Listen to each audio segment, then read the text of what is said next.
தேவன் செய்த நன்மைகள் எண்ணிப்பார். கண்ணின் மணியன காத்து உன்னை தம் கரத்தில் சுமந்ததை எண்ணிப்பார். கண்ணின் மணியன காத்து உன்னை தம் கரத்தில் சுமந்ததை எண்ணிப்பார். எண்ணிப்பார் நீ எண்ணிப்பார் தேவன் செய்த நன்மைகள் எண்ணிப்பார். கண்ணின் மணியன காத்து உன்னை தம் கரத்தில் சுமந்ததை எண்ணிப்பார். வாக்கு தவறாது தேவன் உன்னை வாக்கின்படி காத்தார் எண்ணிப்பார். வாக்கு தவறாது தேவன் உன்னை வாக்கின்படி காத்தார் எண்ணிப்பார். போக்கிடமின்றி தவித்த வேலை போஷித்து காத்ததை எண்ணிப்பார். போக்கிடமின்றி தவித்த வேலை போஷித்து காத்ததை எண்ணிப்பார். எண்ணிப்பார் நீ எண்ணிப்பார் தேவன் செய்த நன்மைகள் எண்ணிப்பார். கண்ணின் மணியன காத்து உன்னை தம் கரத்தில் சுமந்ததை எண்ணிப்பார். தாயும்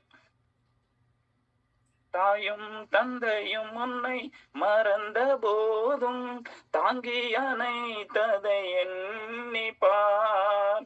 தாயும் தந்தையும் உன்னை மறந்த போதும் தாங்கி அணைத்ததை எண்ணிப்பார்.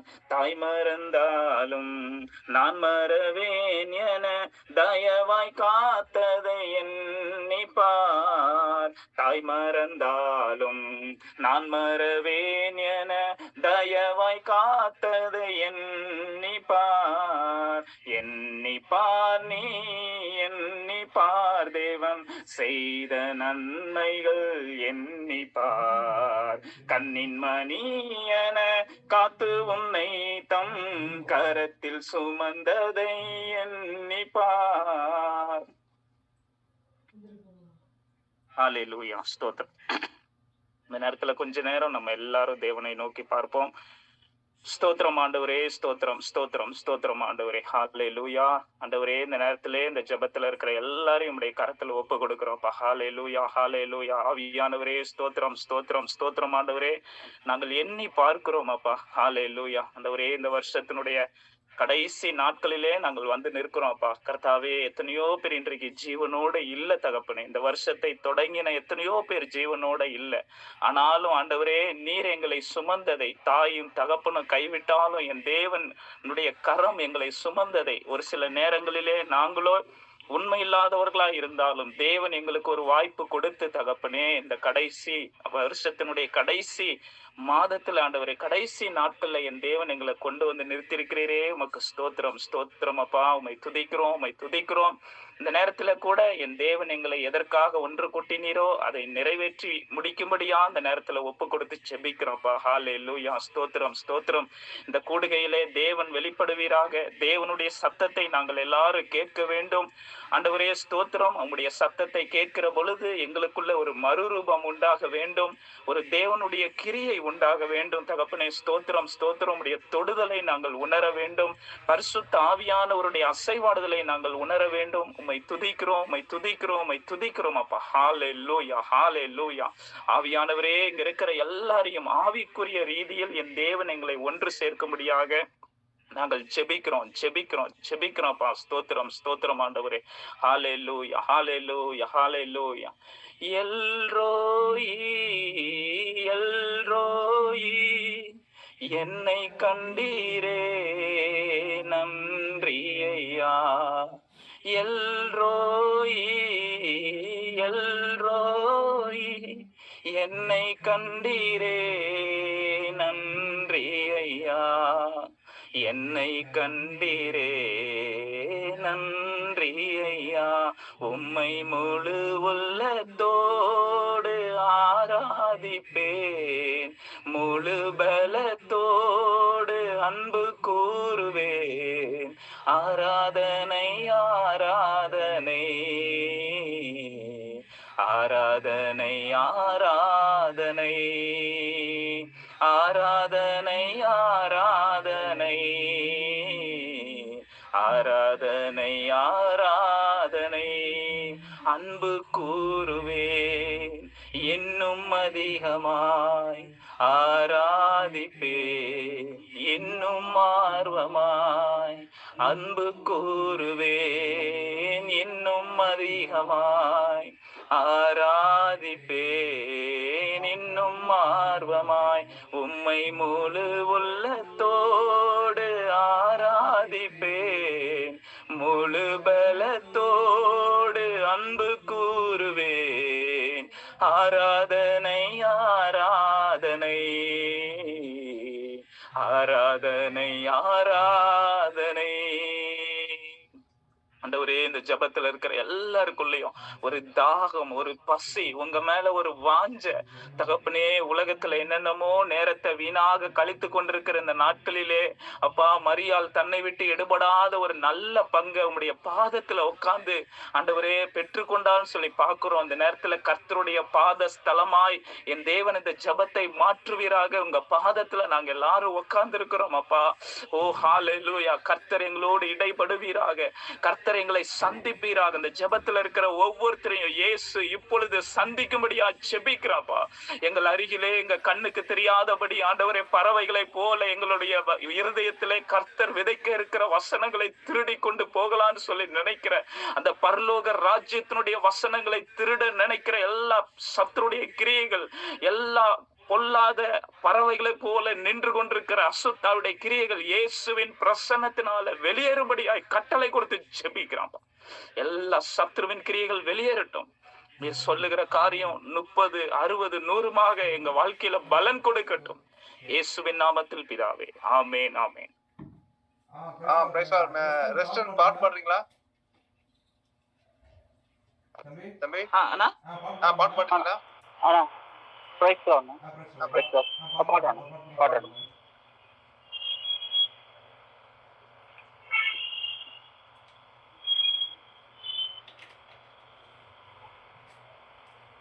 இயேசு எந்தன் வாழ்வின் பலனானார், எனக்கென்ன ஆனந்தம்.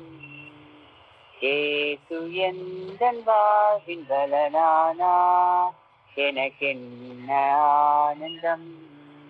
எந்தன் வாலிப காலமெல்லாம் எந்தன் வாழ்க்கையின் துணையானார். எந்தன் வாலிப காலமெல்லாம் எந்தன் வாழ்க்கையின் துணையானார். உங்கள் நாமமே தலை தோங்க நான் பாடுவேன் உமக்காக. எந்த இதயமே உமை பாடும், எந்த நினைவுகள் உமதாகும். இயேசு எந்தன் வாழ்வின் பலனானார், எனக்கென்ன ஆனந்தம். பெரும் தீமைகள் அகன்றோட, கொல்ல மாயைகள் மறைந்தோட. பெரும் தீமைகள் அகன்றோட, கொல்ல மாயைகள் மறைந்தோட. உமதாவியின் அருள் காண வரும் காலங்கள் உமதாகும். எந்த இதயமே உமை பாடும், எந்த நினைவுகள் உமதாகும். இயேசு எந்தன் வாழ்வின் பலனானார், எனக்கென்ன ஆனந்தம். இந்த உலகத்தை நீ படைத்தீர், எல்லா உரிமையும் எனக்கு அளித்தீர். இந்த உலகத்தை நீ படைத்தீர், எல்லா உரிமையும் எனக்கு அளித்தீர். உங்கள் நாமமே தலை தோங்க நான் பாடுவேன் உமக்காக. எந்த இதயமே உம்மை பாடும், எந்த நினைவுகள் உமதாகும். இயேசு எந்தன் வாழ்வின் பலனானார், எனக்கென்ன ஆனந்தம்.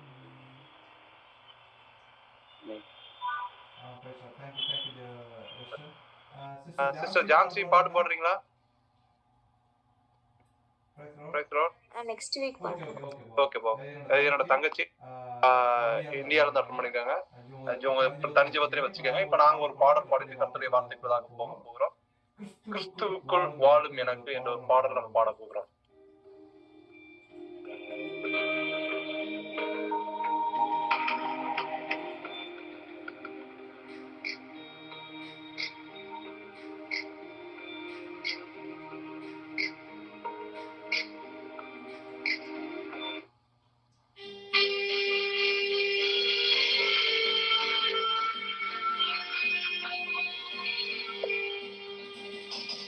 கிறிஸ்துவுக்குள் வாழும் எனக்கு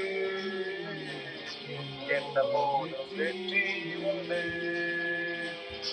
கிறிஸ்துவுக்குள் வாழும் எனக்கு எப்போதும் வெற்றி உண்டு. வெற்றி உண்டு, வெற்றி உண்டு, வெற்றி உண்டு.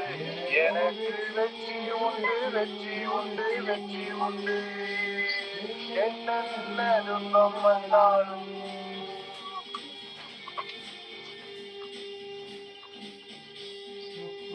வாழும் எனக்கு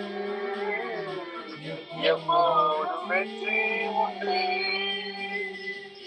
என்னென்ன துன்பம் வந்தாலும் நான் கலங்கிடவே மாட்டேன். என்னென்ன துன்பம் வந்தாலும் நான் கலங்கிடவே மாட்டேன். யார் என்ன சொன்னாலும் யார் என்ன சொன்னாலும் நான் சோர்ந்து போக மாட்டேன். நான் சோர்ந்து போக மாட்டேன்.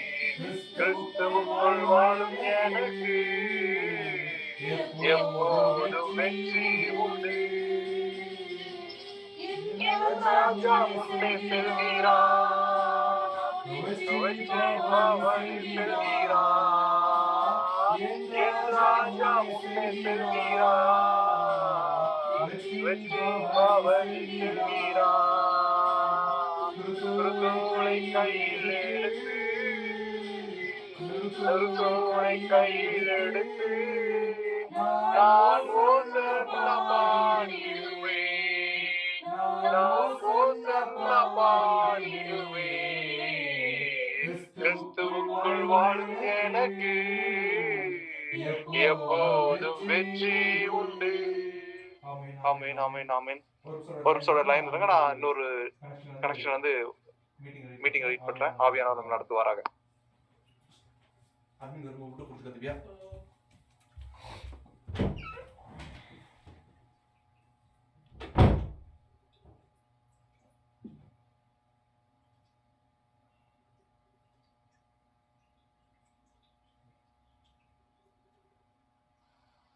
ஸ்தோத்திரம். ஹalleluya, ஹalleluya, ஹalleluya, ஹalleluya, ஹalleluya, ஹalleluya. ஆவியானவரே உம்மை துதிக்கிறோம், உம்மை மகிமைப்படுத்துகிறோம் தகப்பனே. ஹalleluya. வாய்ஸ் கேக்குதா? ஸ்தோத்திரம். ஆமென். ஹalleluya, ஹalleluya, ஹalleluya, ஹalleluya, ஹalleluya, ஹalleluya, ஹalleluya, ஹalleluya, ஹalleluya. கேக்குது. ஓகே. ஸ்தோத்திரம், ஸ்தோத்திரம், ஸ்தோத்திரம். ஹalleluya, ஹalleluya, ஹalleluya. பிதாவே, இந்த நல்ல ஒரு இரவு வேளைக்காக உம்மை துதிக்கிறோம், உம்மை மகிமைப்படுத்துகிறோம் தகப்பனே. நேற்றும் இன்றும் என்றும் மாறாத இருக்கிறவரே, உம்மை உயர்த்துகிறோம், உம்மை மகிமைப்படுத்துகிறோம் தகப்பனே. வந்திருக்கிற ஆத்துமாக்களுக்கு தேவ ஆவியானவரே நீர் பலத்தை கொடுத்து, ஒரு சுக பலவீனங்கள், சோர்வு எல்லாவற்றும் ஒரு விடுதலையை கொடுத்து, இந்த வார்த்தை உம்மை உயிர்ப்பிக்கும்படியாகவும், இந்த உலகத்தை விட்டு உம்மிடத்துல வரும்போது நித்தியத்துக்கு பிரவேசிக்கிறதுக்காக இந்த வார்த்தை எங்களை பக்குவப்படுத்தும்படியாகவும் தேவ ஆவியானவரை நீரே இடைப்பட்டு காரியத்தை நடத்தும்படியாக செபிக்கிறேன் தகப்பனே. இயற்கைக்கு அப்பாற்பட்டான ஒரு வல்லமை, தேவ சித்தம், ஒரு இரைச்சலின் சத்தம், தேவனுடைய சத்தம், வனாந்தரத்திலே கூப்பிடுகளுடைய யோவான்ஸ்தானுடைய சத்தத்தை போல இந்த வார்த்தை வந்திருக்கிற ஆத்துமாக்களை உள்ளும் புறமுமாய் புடமிட்டு பரிசுத்த ஆவியிலே நடத்தும்படியாக இயேசு கிறிஸ்துவின் நாமத்தினாலே கட்டளை கொடுத்து செபிக்கிறேன் தகப்பன். ஓ ரீகானா சந்த ரீபா பாபா, ஓ வல்லமை உள்ளவர், மகிமையான காரியத்தை செய்கிறார். இதோ புதிய வகையான மிஷின்களும் புதிய வகையான காரியங்களையும் மனுஷன் உருவாக்கி கொண்டிருக்கிறான். ஓ உலகத்தில் சதி நாச மோசங்கள் ஓ விரைந்து வருகிற காலத்திற்குள்ளதாக இருக்கிறோம். தேவ பிள்ளையே, ஓ நீ ஆயத்தப்படு, திரள் கூட்டத்தை ஆயத்தப்படுத்து. ஓ தேவ ஆவியானவர் இன்று நம்மளோட பேசுவாராக. காண்கிற தரிசனம் என்னவென்றால், ஹல்லேலூயா, புதிய புதிய வகையான கண்டுபிடிப்புகளாக ஓ உலகம் வளர்ச்சி அடைந்து கொண்டிருக்கிறது. அது மாத்திரமல்லதாக ஓ ஹல்லேலூயா, சில வகையான ஓ ஹல்லேலூயா மிஷின்களை மனுஷன் வேறு வேறு விதமா திரிச்சு oh it's going to be invented a novel and invented new things to the world. ஓ வரும் காலங்களிலே ஓ 2025 ஆவியானவர் சொல்கிறார், புதிய கண்டுபிடிப்புகளையும் மனுஷன் ஞானத்தையும் ஓ காண்க போகிறீர்கள். ஓ இதன் மூலமாக மனுஷன் அநேகரை ஓ ஆவியிலிருந்து பின்மாற்றமாய் அறிந்து ஓ the fact, O science is a fact, religious is a assumption சொல்லத்தக்கதாக ஓ விஞ்ஞானமே சிறந்தது, வேதமும் ஓ அதன் காரியங்களும் ஒரு மாயை என்று ஓ அது ஒரு அனுமானமாய் உருவாக்கப்பட்டது என்று அநேக பின்மாற்றமாய் போகக்கூடிய காலத்திற்குள்ளதாக ஜீவிக்க போகிறீர்கள். தேவ பிள்ளையே, உன்னை பலப்படுத்து. ஓ இத்தகைய ஓ ஸ்தோத்திரம், உலகமரமான சாத்தானுடைய தள்ளப்பட்ட தூதனுடைய காரியங்களுள்ளதாக ஓ அநேக ஆத்மாக்கள் விழுகிறதை ஆவியானவர் காண்பிக்கிறார். இதோ திறப்புடை நின்று ஜெபிக்கக்கூடிய ஒருவனையாகவும் தேடினேன் ஒருவனையும் காணேன் என்று சொல்கிற கர்த்தருடைய வார்த்தை இன்று நம்மளோடு இடம்பெறுகிறது. ஓ நீங்கள் ஜெபியுங்கள், நாம் ஜெபிப்போம், ஒரு மனமாய் ஜெபிப்போம். அழிந்து போகிற ஆத்மாக்கள் உலகத்தின் காரியத்திலும் உலகத்தின் மாயையிலும் சிக்கிக் கொள்ளப்படாததாக ஓ உங்கள் தனி ஜெபத்திலும் அதிகாலையிலும் ஓ ஸ்தோத்திரம் ஓ திறப்புடை நின்று ஜெபிக்கக்கூடியாக கர்த்தர் தேடுகிறார், கர்த்தர் விரும்புகிறார். அவர்கள் நெற்றிகளிலே அடையாளமிட கர்த்தர் ஆயத்தமாய் கொண்டிருக்கிறார். ஆயத்தப்படு தேவ பிள்ளையே. ஓ ஹல்லேலூயா. தேவ ஆவியானவரே, இரத்தத்தை தெளிக்கிறேன், ஆவியில பலப்படுத்து. இயேசுவின் நாமத்தில் ஜெபங்களும் ஜீவனுள்ள பரம தகப்பனே, ஆமென் ஆமென் ஆமென். வருகிற ஆண்டுகளில விஞ்ஞானம் வளர்ச்சி அடைந்து புதிய புதியமான டெக்னாலஜிகள் அடுத்தடுத்துனா it's going to be invented. அத புதுசு புதுசா விஷயங்களை உலகத்திற்கு அவர்கள் அறிவிக்க போகிறார்கள். மனுஷன் ஞானம் என்ன போனதுன்னு கேட்டீங்கன்னா, தேவ அன்பை புரிந்து கொள்ள முடியாமல், தேவ அன்பை ருசிபார விடாமல் உலகத்தின் மாயத்திற்குள்ளும் உலகத்தின் கட்டுகளுக்குள்ளும் விழும்படியாக அநேக காரியங்கள் நடைபெற்றுக் கொண்டிருக்கிறது. இனி அதை நீங்கள் கண்கூடாக பார்க்க போகிறீர்கள். தேவ பிள்ளையே, நீ ஆயத்தப்படுங்கள். உங்களோடு கூட திரள் கூட்டத்தை ஆயத்தப்படுத்துங்கள். அதை கர்த்தர் விரும்புகிறார். இந்த உலகத்தின் வாழ்நாள் காலம் ஓ ஆயுசின் மீதியால் 70 வருஷமா இருக்கும். நம்ம இந்த மீட்டிங் லிங்க்ல போட்டிருக்கிறோம். நீங்க அந்த ரைட் சைட்ல பாத்தீங்கன்னா இயேசு நல்லவர்னு சொல்லியிருக்கோம். அதுல என்ன கேட்டீங்கன்னா, மனிதனுடைய வாழ்நாள் 70 வருஷம். பலத்தின் மீதியால் கொஞ்சம் நல்லா சாப்பிட்டு புஷ்டியா செழிப்பா இருந்தாலும் 80. ஆனா இந்த உலக வாழ்க்கை முடிஞ்சதுக்கு அப்புறம் ஆத்மா எங்க போக போகுது? நித்திய வாழ்க்கை இருக்கு அப்படிங்கிறது நிறைய பேருக்கு தெரியல. ஹல்லேலூயா. பரலோகம் நரகம் இரண்டுமே என்ன, பாதாளத்துக்கு போனோன்னு அடுத்த வர்ற காரியங்களை பாதாளத்தை குறித்து ஆவியானவர்களோட பேசுவார். நாம் ஜீவனோடு இருந்தால் கர்த்தர் வருகை தாமதிக்குமானால் நாம் அடுத்து வருகிற காலத்துல பாதாளத்தை குறித்தும் பார்க்கலாம். பாவத்தை போக்குறதுக்கு ஒரே வழி இயேசு கிறிஸ்து. அவர் தன்னுடைய சொந்த குமாரனை உலகத்துக்கு அனுப்பி ஹல்லேலூயா அவருடைய வெளியேறப்பட்ட ரத்தத்தினாலும் அவருடைய சிலுவை அடிகளினாலும் காயங்களினாலும் நம்மளை மீட்டுக் கொண்டார். இந்த ரைட் சைட் கார்னர்ல நம்ம அனுப்புல லிங்க்ல என்ன ஒரு போட்டோஸ் இருக்கும். அதுல உள்ளதை நீங்க வாசிச்சு பாருங்க. மத்தேயு 4:17 சொல்லுது, மனம் திரும்புங்கள், பரலோக ராஜ்யம் சமீபித்து இருக்கிறது. அதே மாதிரி லெப்ட் சைட்ல பாத்தீங்கன்னா ஒரு ஜெருசலேம் சர்ச். இந்த சர்ச்சை கன்ஸ்ட்ரக்ட் பண்ணது யாருன்னு கேட்டீங்கன்னா கிங் சாலமன். தாவீதுக்கும் பத்சேபாளுக்கும் பிறந்த மகன் தான் சாலமன். இவர் கட்டின ஒரு தேவாலயம். இந்த தேவாலயத்தை கட்டும் போது அவர் என்ன வேண்டுகோள் வைக்கிறார்னா, இந்த தேவாலயத்திற்கு நேராக யார் தம்முடைய வேண்டுதல்களை செலுத்துகிறார்களோ, if they are living in some other country, வேற நாடுகள்ல வேற தேசத்துல எங்க இருந்தாலும் சரி, அவர்கள் இந்த தேவாலயத்துக்கு நேராக தன்னுடைய கண்களையோ அவருடைய பார்வையோ செலுத்தி ஜெபிக்கிறாங்கன்னா அவருடைய ஜெபங்கள் கேட்கப்படணும்னு சொல்லிட்டு ஒரு வேண்டுகோளை வைக்கிறார் கர்த்தர்ட்ட. அந்த வேண்டுகோள் நிறைவேறுச்சு.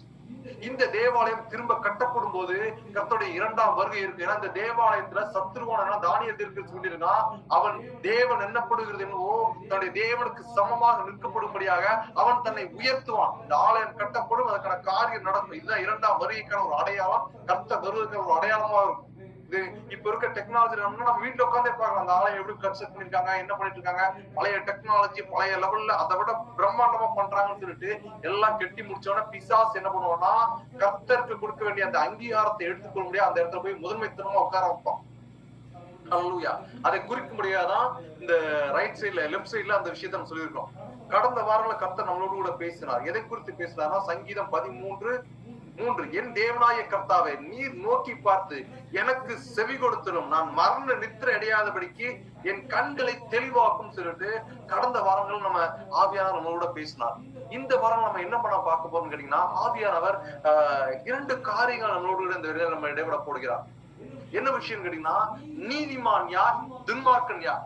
துன்மார்க்கன் எப்படி ஜீவிச்சு நரகத்துக்கு போறான், ஆனா அந்த துன்மார்க்குடைய வாழ்வை கர்த்தர் எப்படி மாற்ற ஆசைப்படுகிறார். இதே நீதிமான் எப்படி ஜீவிக்கிறான், இவன் பரலோகத்துக்கு போறான், ஆனா அந்த பரலோகத்துக்கு போக விடாமல் பிசாசான என்னன்னா உலகத்தின் மாயிலும் உலகத்தின் கட்டுகளிலும் உலகத்தின் போராட்டத்திலும் மனுஷன் கர்த்தரை விட்டு பிரிக்கும்படியாக இந்த நீதிமானையும் வழிவிலக செய்கிற காரியங்களை நடைபெற்றுக் கொண்டிருக்கிறது. அந்த 2 காரியங்களை பார்த்துட்டு மரணத்தை குறித்து தேவன் என்ன சொல்கிறார் அப்படிங்கிற நம்ம கடைசியா பார்த்து முடிக்க போகிறோம். இந்த வசனம் என்னன்னு கேட்டீங்கன்னா, நீதிமொழிகள் 11:19, நீதி ஜீவனுக்கு ஏதுவாகிறது போல் தீமையை பின்தொடர்கிறவன் மரணத்துக்கு ஏதுவாகிறான். இந்த இடத்துல என்ன கேட்டீங்கன்னா, நம்ம என்ன யோசிக்கிறோம்னு கேட்டீங்கன்னா, உலக பிரகாரமான ஞானம் என்ன சொல்லுதுன்னா உயிரோடு இருக்குது மரிக்கிறது சொல்லுது. இது அப்படி கிடையாது. ஒரு ஜீவனோடு இருந்தாலும் அவனுடைய ஆத்மா செத்து போச்சுன்னா அவன் மரித்தவனுக்கு இணைன்னு நம்முடைய வசனம் சொல்லுது. தீமையை பின்தொடர்ந்து போறோம்னா அவன் சாகரான்னு அர்த்தம். உலகத்தின் காரியத்திலையோ உலகத்தின் விஷயத்திலையோ பிசாசு என்ன பண்றான்னா இந்த சிந்தனைக்குள்ள அநேக போராட்டங்கள், அநேக விஷயங்கள், அநேக கவலைகள், கர்த்தர் நமக்கு ஜீவனை குடித்து இன்று வரை அநேக அந்த கொரோனா சிச்சுவேஷன்லயும் என்ன பண்றா குழிக்குள்ள இறங்கி மரித்து போயிட்டாங்க.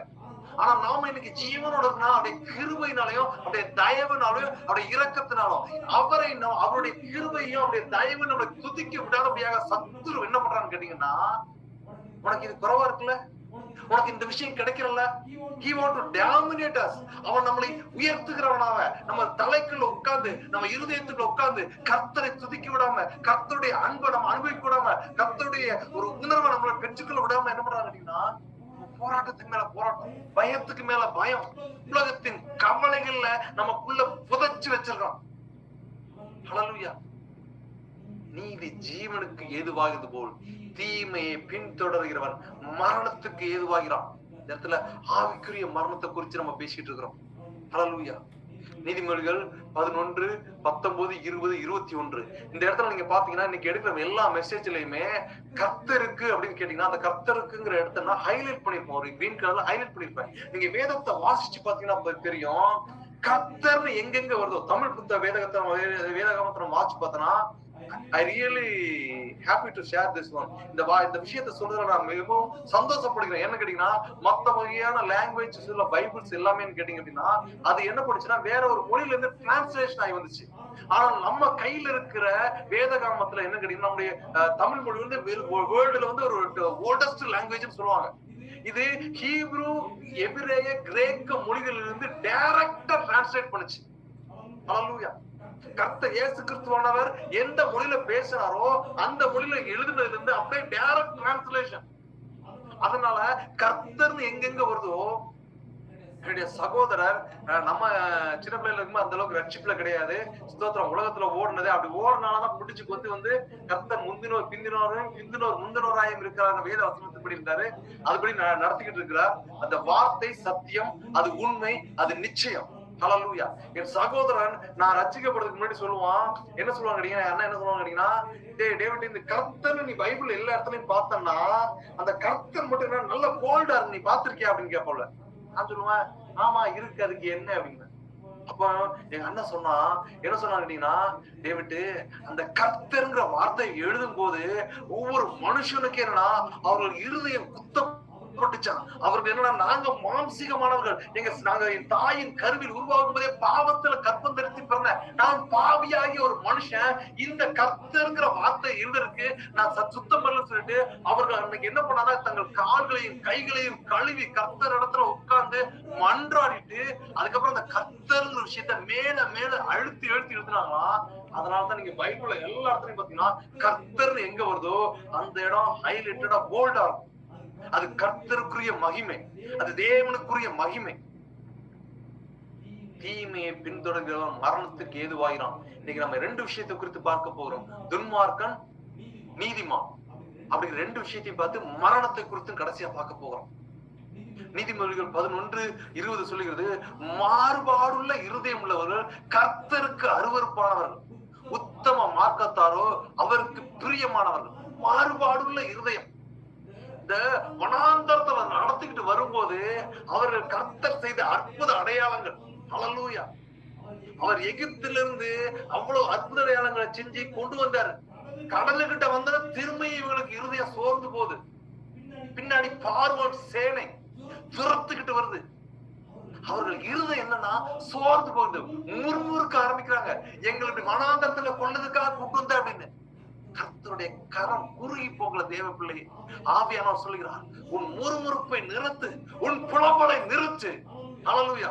உதறி தூக்கி தூர தள்ளி போட்டுட்டு, என் தேவன் பெரியவர், அவர் வல்லவர், அவர் சகலத்தையும் உண்டாக்கினவர். இதோ இப்பொழுது கர்த்தருடைய வார்த்தை வெளிப்படும் போது கர்த்தர் காண்பிக்கிறார். சிலருடைய போராட்டத்தின் கிரியைகள் உடைபட்டு, ஓ ஹல்லேலூயா ஹல்லேலூயா, உடைத்து வைத்திருந்த பொக்கிஷங்கள், மறைத்து வைத்திருந்த பொக்கிஷங்கள் உங்களுக்காக இதோ எழும்பி வந்து கொண்டிருக்கிறது. தேவ பிள்ளையே, உன் இருதயம் மாறுபாட்டை விட்டு எழும்பி உதறி தள்ளி விட்டு தேவனை துதி, கர்த்தரை மகிமைப்படுத்து. ஓ ஹல்லேலூயா. தேவ கரம் இப்பொழுது உங்கள் மீது அமர்ந்து கொண்டிருக்கிறது. ஓ ஹல்லேலூயா. ஒரு வெளிச்சம், தேவ கிருபை உன்னை சூழ்ந்து கொள்ளுது. இருதய மாறுபாட்டை உன்னை விட்டு அகற்று. இருதயத்தெல்லாம் என்ன பண்றான்னா பிசாசு கர்த்தரை துதிக்க விடாத அப்படியே சிந்தனைக்குள்ள அழுத்தி இருதயத்துக்குள்ள குழப்பத்தை போட்டு, அது அப்படி இது இப்படி இது அப்படி செய்து இப்படி செய்து உலகத்துல அப்படியே உன்னை கட்டி வைக்க பிணைக்கிறான். இயேசுவின் நாமத்திலே கட்டளை கொடுத்து செபிக்கிறேன், இப்பொழுதே ஒரு விடுதலை. ஓ ஹல்லேலூயா ஹல்லேலூயா. தேவ கரம், தேவ விடுதலை, ஓ இதை கேட்டுக்கொண்டிருக்கிறவர்கள் மீது வெளிப்படும்படியாக கட்டளை கொடுத்து செபிக்கிறேன் தகம். ஹல்லேலூயா. உத்தம மார்க்கத்தாரோ அவருக்கு பிரியமானவர். உத்தம மார்க்கமா இருக்கும். கையோட கை கோர்த்தாலும் துஷ்டன் தண்டனைக்கு தப்பான். கையோட கை கோர்த்தாலும் என்ன கேட்டீங்கன்னா, ஒரு நீங்க இந்த கபடி கேம் விளையாடுவோம். அப்ப என்ன சங்கிலின்னு சொல்லுவாங்க. 2 கைகளை பிடித்து கொண்டு அது போய் அப்படி பான் பண்ணி ரைடு வர்ற ஒரு கேண்டிடேட்டை பிடிச்சானா அவனால அந்த சங்கிலில இருந்து தப்பிச்சு போக முடியாது. அவன் அகப்பட்டுருவான். அவன் என்ன பண்ணான்னா அவன் வெற்றி அடைய முடியாது, அந்த எல்லை கூட போய் தொட முடியாது. அப்படி கையோட கை கோத்து துஷ்டன் எவ்வளவு வந்தாலும் சரி, தேவ பிள்ளை நீ பயப்படாதே, உன்னோட இருக்கிறவர் பெரியவர். அவன் எவ்வளவு பெரிய திரள் சேனைகளை வைத்திருந்தா சரி, தேவனுடைய கண்களுக்கு முன்பதாக, நீங்கள் போடுகிற முழங்காலுக்கு முன்பதாக ஒருவனாலும் வெற்றி சிறக்க முடியாது. நம்முடைய தேவன் ஓ ஹல்லேலூயா எரிகோயை உடைத்த தேவன். ஓ ஹல்லேலூயா. ராஜாக்களை தள்ளி ராஜாக்களை ஏற்படுத்துகிற தேவன், மரித்தவனை உயிரோடு எழுப்புகிறவர். இந்த உலகத்தால் விடுவிக்க முடியாத எல்லா காரியத்திலும், எல்லா உபத்திரவத்திலும், எல்லா கைவிடப்பட்டவர்களையும் தேவன் தெரிந்தெடுத்து அநேக அற்புதங்களை செய்தவர். ஓ ஹல்லேலூயா. அவருடைய வஸ்திரத்தை திரி சொஸ்தமானார். ஓ ஹல்லேலூயா. சகேயு ஓ ஸ்தோத்திரம் ஹல்லேலூயா. அந்த மரத்துல உட்கார்ந்து அவரை பார்த்தா போது நினைச்சா, ஓ கர்த்தர் சொல்றார், மேல அவர் அந்த மரத்துல இருக்கிறவரை தூக்கி பார்த்து, ஓ சகேயுவே இறங்கி வான்னு சொன்ன உடனே he was completely happy. ஓ அப்படிப்பட்ட வார்த்தை, தேவ வார்த்தை இப்பொழுது உங்களுக்கு வந்து கொண்டிருக்கிறது. நீதிமானுடைய சந்ததி விடுவிக்கப்படும். உங்களுடைய சந்ததி உலகத்தின் கட்டுகளிலும் உலகத்தின் உபத்திரவத்திலும் இருந்து இப்பொழுது கர்த்தர் விடுதலையை கொடுக்கிறார், பெற்றுக்கும். நீதிமொழிகள் 14 சொல்லுது, கர்த்தருக்கு பயப்படுகிறவனுக்கு திட நம்பிக்கை உண்டு, அவன் பிள்ளைகளுக்கும் அடைக்கலம் கிடைக்கும். You don't worry about your children. You don't worry about your generation. ஒன்று செய் தேவ பிள்ளை, கர்த்தருக்கு பயப்படுகிற திட நம்பிக்கை உண்டு பண்ணிக்கும். அதை உண்டு பண்ணிட்டு உன்னுடைய சந்ததியை பின்தொடர்ந்து அப்படியே வந்துகிட்டு இருக்குன்னு சொல்றாரு. தாவீது என்ன பண்ணாரு? கர்த்தருக்கு பயப்படுகிற பயத்தை வைத்தா. அதனால கர்த்தர் சொல்றாரு, உன்னுடைய சந்ததியில ஒரு ராஜா இல்லாம போக மாட்டான்னு உனக்கு நான் வாக்கு தருகிறேன் என்ற ஒரு வாக்கு தத்தத்தை கொடுத்தார். அப்படிப்பட்ட தேவன் ஹல்லேலூயா ஜீவ மார்க்கத்தை இன்று நமக்கு தெரியப்படுத்தி இருக்கிறார். ஜீவனுக்கு எழுதுகிறார் வழியை இன்று நமக்கு கிரியை செய்திருக்கிறார். ஓ ஹல்லேலூயா ஜீவன் சிலருக்குள்ளதாக ஜீவ ஊற்று, ஜீவ ஊற்று. ஓ ஹல்லேலூயா பெருகி வரப்போகிறது வரும் காலங்களிலே. ஓ ஹல்லேலூயா உங்களை நான் ஜீவ பாதைக்குள்ளதாக நடத்தும்படியாக முத்தரிக்க போகிறேன். ஓ உலகத்தின் காரியத்தில் இருந்து, உலகத்தின் கரைதிரையற்ற காலங்களில் இருந்து, உலகம் கரைதிரையா இருக்கிறது, அதிலிருந்து வேர் பிரித்து ஓ ஹல்லேலூயா உங்களை முத்தரிக்க போகிறேன் என்கிற ஒரு வாக்கு தத்தத்தை கர்த்தர் கொடுக்கிறார். ஓ ஹல்லேலூயா ஹல்லேலூயா ஹல்லேலூயா ஹல்லேலூயா ஹல்லேலூயா ஹல்லேலூயா ஹல்லேலூயா. ஆவியானவர் காண்பிக்கிறார். ஓ என்னுடைய காரியத்தை நான் வெளிக்கொள்ள சொல்வதற்கு பயமாயிருக்கிறேன், என்னுடைய காரியம் இப்படி இருக்கிறது என்று சோர்ந்து போகிற சிலரை குறித்து ஆவியானவர் சொல்கிறார். ஓ ஹல்லேலூயா ஹல்லேலூயா உன் முக்காடை களைந்து போட்டு உன்னை அபிஷேக தைலத்தினால் நிரப்ப போகிறேன். நீ காண்கிறது ஓ ஹல்லேலூயா ஹல்லேலூயா ஹல்லேலூயா உன் இருதய விருப்பத்தை நிறைவேற்ற போகிறேன் என்கிற ஒரு வாக்குத்தத்தத்தை கொடுக்கிற சகோதரியே, பெற்றுக்கொள் பெற்றுக்கொள். ஹல்லேலூயா. கர்த்தருக்கு பயப்படுகிறவனுக்கு திட நம்பிக்கை உண்டு, அவன் பிள்ளைகளுக்கும் அடைக்கலம் கிடைக்கும். கர்த்தருக்கு பயப்படுதல் ஜீவ ஊற்று, அதனால் மரண கண்ணிகளுக்கு தப்பலாம். தேவ பிள்ளைகள் தேவனுக்கு பயந்து, தேவனுக்கு பயப்படுகிற பயத்தோடு, மனுஷனுக்கு இல்லைங்க, மனுஷனுக்கு பயப்படுகிற பயம் கண்ணிய வருவிக்கும். மனுஷனுக்கு பயப்படுகிறப்பனா மேலான அதிகாரம் உள்ள ராஜாக்கள் தண்ணி பதவி செய்யறவனா அவருக்கு கீழ்ப்படியுங்கள். You no need to obey their command if they against the Bibles.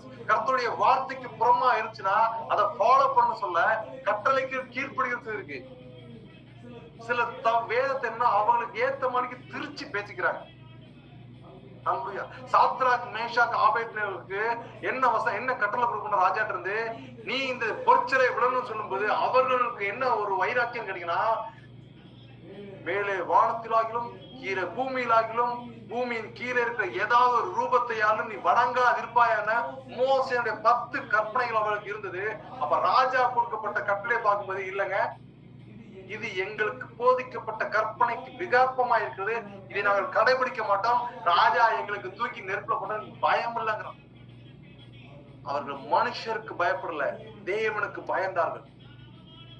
கர்த்தருக்கு பயப்படுகிறது ஜீவ ஊற்று, அதனால் மரண கண்ணிகளுக்கு தப்பலாம். அவர்கள் அந்த நெருப்புல தூக்கி ராஜாவுக்கு கோவம், நான் பெரிய ராஜா, என் கைக்கு தப்பிக்கு உங்களை யாரான்னு சொல்லிட்டு அவ்வளவு வெறியோட சூளை 7 மடங்கு அதிகமா சூடு பண்ண சொல்லிட்டான். அதை தூக்கிட்டு போன வசனம் சொல்லுது, அவர்களை தூக்கி சென்று உள்ள போட்டவங்களை நெருப்பு சுட்டு போட்டுச்சாங்க. தூரத்துல இருந்து தூக்கி அவங்க உள்ள போடுறாங்க. யார் தூக்கி போட்டாங்களோ அந்த அனல் பட்டு தூக்கிட்டு போனவங்க செத்து போயிட்டாங்க. ஆனால் அவர்கள் தீ நடுவிலே ஜீவனோடு சுற்றினார்கள். வெளியில இருந்து ராஜா பாக்குறான், என்னடா இது 3 பேரை போட்ட 4 பேர் சுத்திட்டு இருக்கான். தேவ பிள்ளைகளே, நம்முடைய தேவன் அப்படிப்பட்ட தேவன். அவருக்கு பயப்படுகிற சந்ததிக்கு அவர் மரண கண்ணிகளை தப்புவிக்காரு. ஹல்லேலூயா. நீதிமொழிகள் 15 குறிச்சு பாக்குறோம், நீதிமானுடைய வீட்டில் அதிக பொக்கிஷம் உண்டு, துன்மார்க்கனுடைய வருமானத்தினாலோ துன்பம் மாத்திரம் தான் இருக்கும். அவன் ஓடி ஓடி அவனை இவனை ஏமாத்தி பரிதான லஞ்சம் வாங்கி கொலை செஞ்சு திருடி பொய் சொல்லி சொத்துக்கள் மேல சொத்துக்கள் சேர்த்து வைக்கிறான். அந்த சொத்துக்கள்னால அவனுக்கு சந்தோஷம் இல்லை, அந்த சொத்துக்கள்னால அவனுக்கு சமாதானம் இல்லை, அந்த சொத்துக்கள் அவனுக்கு ஜீவன் இல்லை. அநேக பொக்கிஷங்கள் இருந்தாலும் அநேக செல்வங்கள் இருந்தாலும் அது அவனுக்கு ஜீவன் அல்ல. வேதம் நீதிமானுடைய வீட்டுல அதிக பொக்கிஷம் உண்டுன்னா நிறைய காசு போனா இல்லைங்க, தேவ சமாதானம், தேவ அன்பு, தேவ கிருபை, உலகத்தில் இருக்கிற ஒரு ஜெபிக்க கூடிய ஒருத்தருடைய வீட்டில் இருக்கிற சந்தோஷம் ஒரு பெரிய பணக்கார வீட்டுல இல்ல. There's a happiness. இந்த சமாதானத்தை சொல்றதுக்கு தான், இந்த அன்பை ருசி பார்க்கறதுக்கு தான், இந்த விஷயத்தை நீ அனுபவிக்கிறதுக்கு தான் நம்ம என்ன சொல்றோம்னா, கிறிஸ்துவிட்டவா ஏசப்பாட்டவா. இந்த சமாதானம் நீ என்ன கொடுத்தாலும் கிடைக்காதுன்னு துன்மார்க்கனுக்கு நம்ம என்ன சொல்றோம்னா, உலகத்தின் கரைகளுக்கும் உலகத்தின் பாடுகளுக்கும் உலகத்தின் இச்சைகளுக்கும் சிக்கி வேறு அறிப்புட்டு எல்லாம் இருந்தும் வாழ்க்கையை இழந்து போகிறவர்களுக்கு ஜீவ மார்க்கத்தை நம்ம அறிவிக்கும்படியாக கர்த்தர் இன்னைக்கு உங்களை என்னையும் இந்த இடத்துல வச்சிருக்கிறார். துன்மார்க்கனுடைய பலி கர்த்தருக்கு அருவருப்பானது. ஒருத்தன் போய் என்ன பண்றான்னா, நிறைய காசு சம்பாதிச்சுட்டான், சர்ச்சுக்கு வாரான், பாஸ்டருக்கு ஒரு கார் வாங்கி கொடுத்துட்டாப்ல, பாஸ்டர் கதை வாங்கி கொடுத்தா, பாஸ்டர் இஸ் ஹேப்பி. மனுஷர் எல்லாம் வாங்கி கொடுத்தா என்ன இருக்கும், ரொம்ப சந்தோஷமா தான் இருக்கும். துன்மார்க்கனுக்கு நம்ம கடந்த வாரங்களை பார்த்தோம், துன்மார்க்கனுக்கு அவனுடைய துன்மார்க்கத்தை குறித்து எச்சரிக்காம போனோம்னா தேவ பிள்ளைய அந்த துன்மார்க்கத்தின் ரத்தப்பலி அந்த தேவ மனுஷன் மேலதான் வந்து விழும். ஆனா கர்த்தருக்கு துன்மார்க்குடைய பலி அருவருப்பானது. இஸ்ரவேல் மக்களை குறித்து பார்க்க சொல்லும் போது, எப்பா துன்மார்க்கத்தனத்துல இருந்து உங்களுடைய ரத்த பலிகளையும் உன்னுடைய இந்த நிலத்தின் மேல இருக்க கிரியையுமே நான் ஆசையா இருக்கும் நீ நினைக்கிறியோ? அதுக்காகவா நான் உங்களை படைச்சேன்? இந்த உலகம் எல்லாமே இதெல்லாம் இதெல்லாம் நான் சிருஷ்டிச்சேன், எனக்கே நீ என்கிட்ட கொண்டு வந்து கொடுத்துட்டு நீ இப்படி பெருமை பற்றி அடைகிறியோ? ஜாக்கிரதையாரு. செம்மையானவர்களின் ஜெபமும் அவருக்கு பிரியம். கர்த்தர் இன்னைக்கு உங்ககிட்டையும் ஏட்டையும் கேட்கறதுன்னா, நண்பனுக்காக செபி, உன் உற்றார் உறவினருக்காக செபி, உன்னுடைய தேவைகளை நான் பார்த்துக் கொள்ளுவேன். முதலாவது தேவனுடைய ராஜ்யத்தையும் அவருடைய நீதியும் தேடுங்கள், அப்பொழுது இவைகள் எல்லாம் கூட கொடுக்கப்படும். இப்ப நான் ஜெபிக்க தானே செய்யறேன். அல்லேலூயா, ஸ்தோத்திரம். சிலருடைய எண்ணங்கள் என்ன சொல்றதுன்னா, நான் ஜெபிக்க தானே செய்யறேன். நம்ம விரும்புகிற ஜெபம் இல்ல, அவர் விரும்புகிற ஜெபம். நறுங்குண்டதும் நொறுங்குண்டதுமான இருதயத்தை அவர் புறக்கணியார். தேவ பிள்ளைகளை, இருதயம் உடையணும். 4 பேர் பாக்குற மாதிரி அந்த பரியாசக்காரர்கள், அந்த வேத பாரர்கள், அவர்கள் என்ன பண்றாங்கன்னா, ரோடுகள் நடுகள் நடந்த போது ரபி ரபி என்று அழைக்கப்படுறதுதான் விரும்புறாங்கன்னு இயேசு கிறிஸ்துவான புதிய ஏற்பாடுல சொல்லி இருக்கிறார். அப்படி எல்லாம் இல்லைங்க. தனி அறியல, உன் இருதயத்தை நொறுக்கி என் உற்றார், என் நண்பன், என் உறவினர் இந்த விஷயத்துல இருக்கிறாங்களே, இந்த பாடுகள்ல இருக்கிறாங்களே அப்படின்னு உன் இருதயத்தை நொறுக்கி அழுதி ஜபிக்கும் போது உன்னுடைய காரியத்தை கர்த்தர் நடத்துவான். யோபு என்ன பண்ணானா, தன்னுடைய நண்பருடைய சிறையிருப்புக்காக ஜபிச்சான். சிறையிருப்புல அவங்க ஜெயில இருந்தா இல்ல, அவங்க வந்து என்ன பண்றாங்க, தேவனை தூசி ஜீவனோட நீ அதை பண்ண இதை பண்ணு, யோபுவ குத்தம் சொல்லி குறை சொல்லி அவனை கஷ்டப்படுத்தி, அவன் ஆல்ரெடி வேதனையில இருக்கிறான், பொண்ணு புழுவெல்லாம் நொந்து போயிருக்கிறான். அந்த கட்டளை வந்து குற்றம் சொல்லும் போதும் அவன் என்ன பண்ணானா, கர்த்தாவே இவர்கள் தாங்கள் செய்கிறது என்னதென்று அறியாம பண்ணிட்டாங்க, மன்னிங்கன்னு அவங்களுக்காக ரெக்வெஸ்ட் பண்ணான். இன்னைக்கு நம்ம அதை செய்யறோமா? கிறிஸ்துவின் அன்பு நமக்குள்ள இருக்குதா? புறக்கணிக்கிற சில காரியங்களை குறித்து அவர்களுக்காக நம்ம ஜெபிக்கிறதுக்கு ரெடியா இருக்கிறோமா? Please think about ourselves. அதுதான் செம்மையானவர்களின் ஜெபம். தூசிக்கிறவர்களுக்காக ஜெபிக்கணும், நம்மை அடிமைப்படுத்துவதற்காக ஜெபிக்கணும், நம்மை குற்றப்படுத்துவதற்காக ஜெபிக்கணும். அவர்கள் மனம் மாறுதல், அப்படி ஜெபிக்கிற ஜெபம் தான் கர்த்தருக்கு அருவமானது. ஹல்லேலூயா. துன்மார்க்கனுடைய வழி கர்த்தருக்கு அருவருப்பானது, நீதியை பின்பற்றினோ அவர் நேசிக்கிறார். நீதிமொழிகள் 15:29 சொல்லுது, துன்மார்க்கருக்கு கர்த்தர் தூரமா இருக்கிறார், நீதிமான்களின் ஜெபத்தையோ கேட்கிறார். ஹல்லேலூயா. கொஞ்சம் யோசிச்சுக்கங்க. உலக பிரகாரமா ஓடி எண்ணத்தை சேர்த்து என்ன பண்ணாலும் வந்து நின்று காணிக்கை கொடுத்துட்டு, கர்த்தருடைய ஆசிரியப்பா வச்சுட்டு வாங்க 1000 ரூபாய் வாங்க, இருந்தாங்க 10,000 கிஃப்ட் வச்சுக்கோங்க, ஓகே ப்ரேயர் பண்ணிக்கங்க போங்க. இதெல்லாம் குறி சொல்ற இடமா? காசு கொடுத்து காசுக்கு என் கர்த்தரை விலைக்கு வாங்க முடியும்னு நினைக்கிறீங்களா? ஜாக்கிரதையா இருக்கணும். நீதிமானாய் இருந்து கொள்ளுங்கள். உங்கள் இருதயம் அவர் பார்க்கிறார். மனுஷன் வெளியில பார்த்துட்டு ஒரு ஜட்ஜ்மெண்ட் எடுப்பான், டேவிட்ட பாரு சூப்பரா இருக்கான், நல்லா இருக்கான், தங்கமான பையன். அவன் இருதயம் எப்படி? டேவிட் நான் தான் சொல்றேன், ஏன்னா என் பேர் தான் சொல்றேன், ஸ்தோத்திரம். சில இடத்துல நம்ம மொத்தமா சொல்லக்கூடாது, சொல்லிட்டோம்னா கஷ்டமாயிரும். அவன் இருதயம் எப்படி இருக்கு? கேட்டிலும் பிச்சில சிக்கப்பட்டு வச்சாரத்துல வேசித்தனத்திலையும், ஹல்லேலூயா, உலகத்தின் கரை திரையிலும் உலகத்துல எதெல்லாம் இருக்கு எல்லாத்தையும் அனுபவிச்சுட்டு இருக்கான்னா அவன் தான் துன்மார்க்கன். அந்த டேவிட் தான் துன்மார்க்கன். ஹல்லேலூயா. துன்மார்க்கனை வேறு பிரித்து மாற்றி எடுத்து அவர் அபிஷேக தைலத்தினால் நிரப்பி ஓ ஹalleluya, கெட்ட குமாரனை உலகத்தின் காரியத்துல ஓடுறவனை பிடிச்சு கொண்டு அள்ளி அரவணைத்து அவன் மேல பண்ணி திங்கிற நாட்டம் அவ்வளவு அழுக்கு எல்லாத்தையும் கழுவி சுத்தம் பண்ணி உன்னை நான் முன்குறித்தேன், நீ எனக்காய் ஓடுவாய் என்று திட்டம் வகுத்த தேவன் துன்மார்க்கனை நீதிமான்களாக்க கர்த்தரால தான் முடியும். ஹalleluya. இன்னைக்கு நம்மள நிறைய பேர் ஆசீர்வாதம் கொடுத்து ஹalleluya பேரை மாத்தி உன்னை நீதிமானாக்கிட்ட போ, இது உலகத்தின் பார்வைக்கு சரியா இருக்கும், கர்த்தருக்கு சரியா இருக்காது. ஹalleluya. நீதிமான்களின் ஜெபத்தையோ கேட்கிறார். ஜீவனுக்கு ஏதுவான கடிந்து கொள்ளுதலை ஏற்றுக்கொள்ளும் காது ஞானிகளிடத்திலே தங்கும்.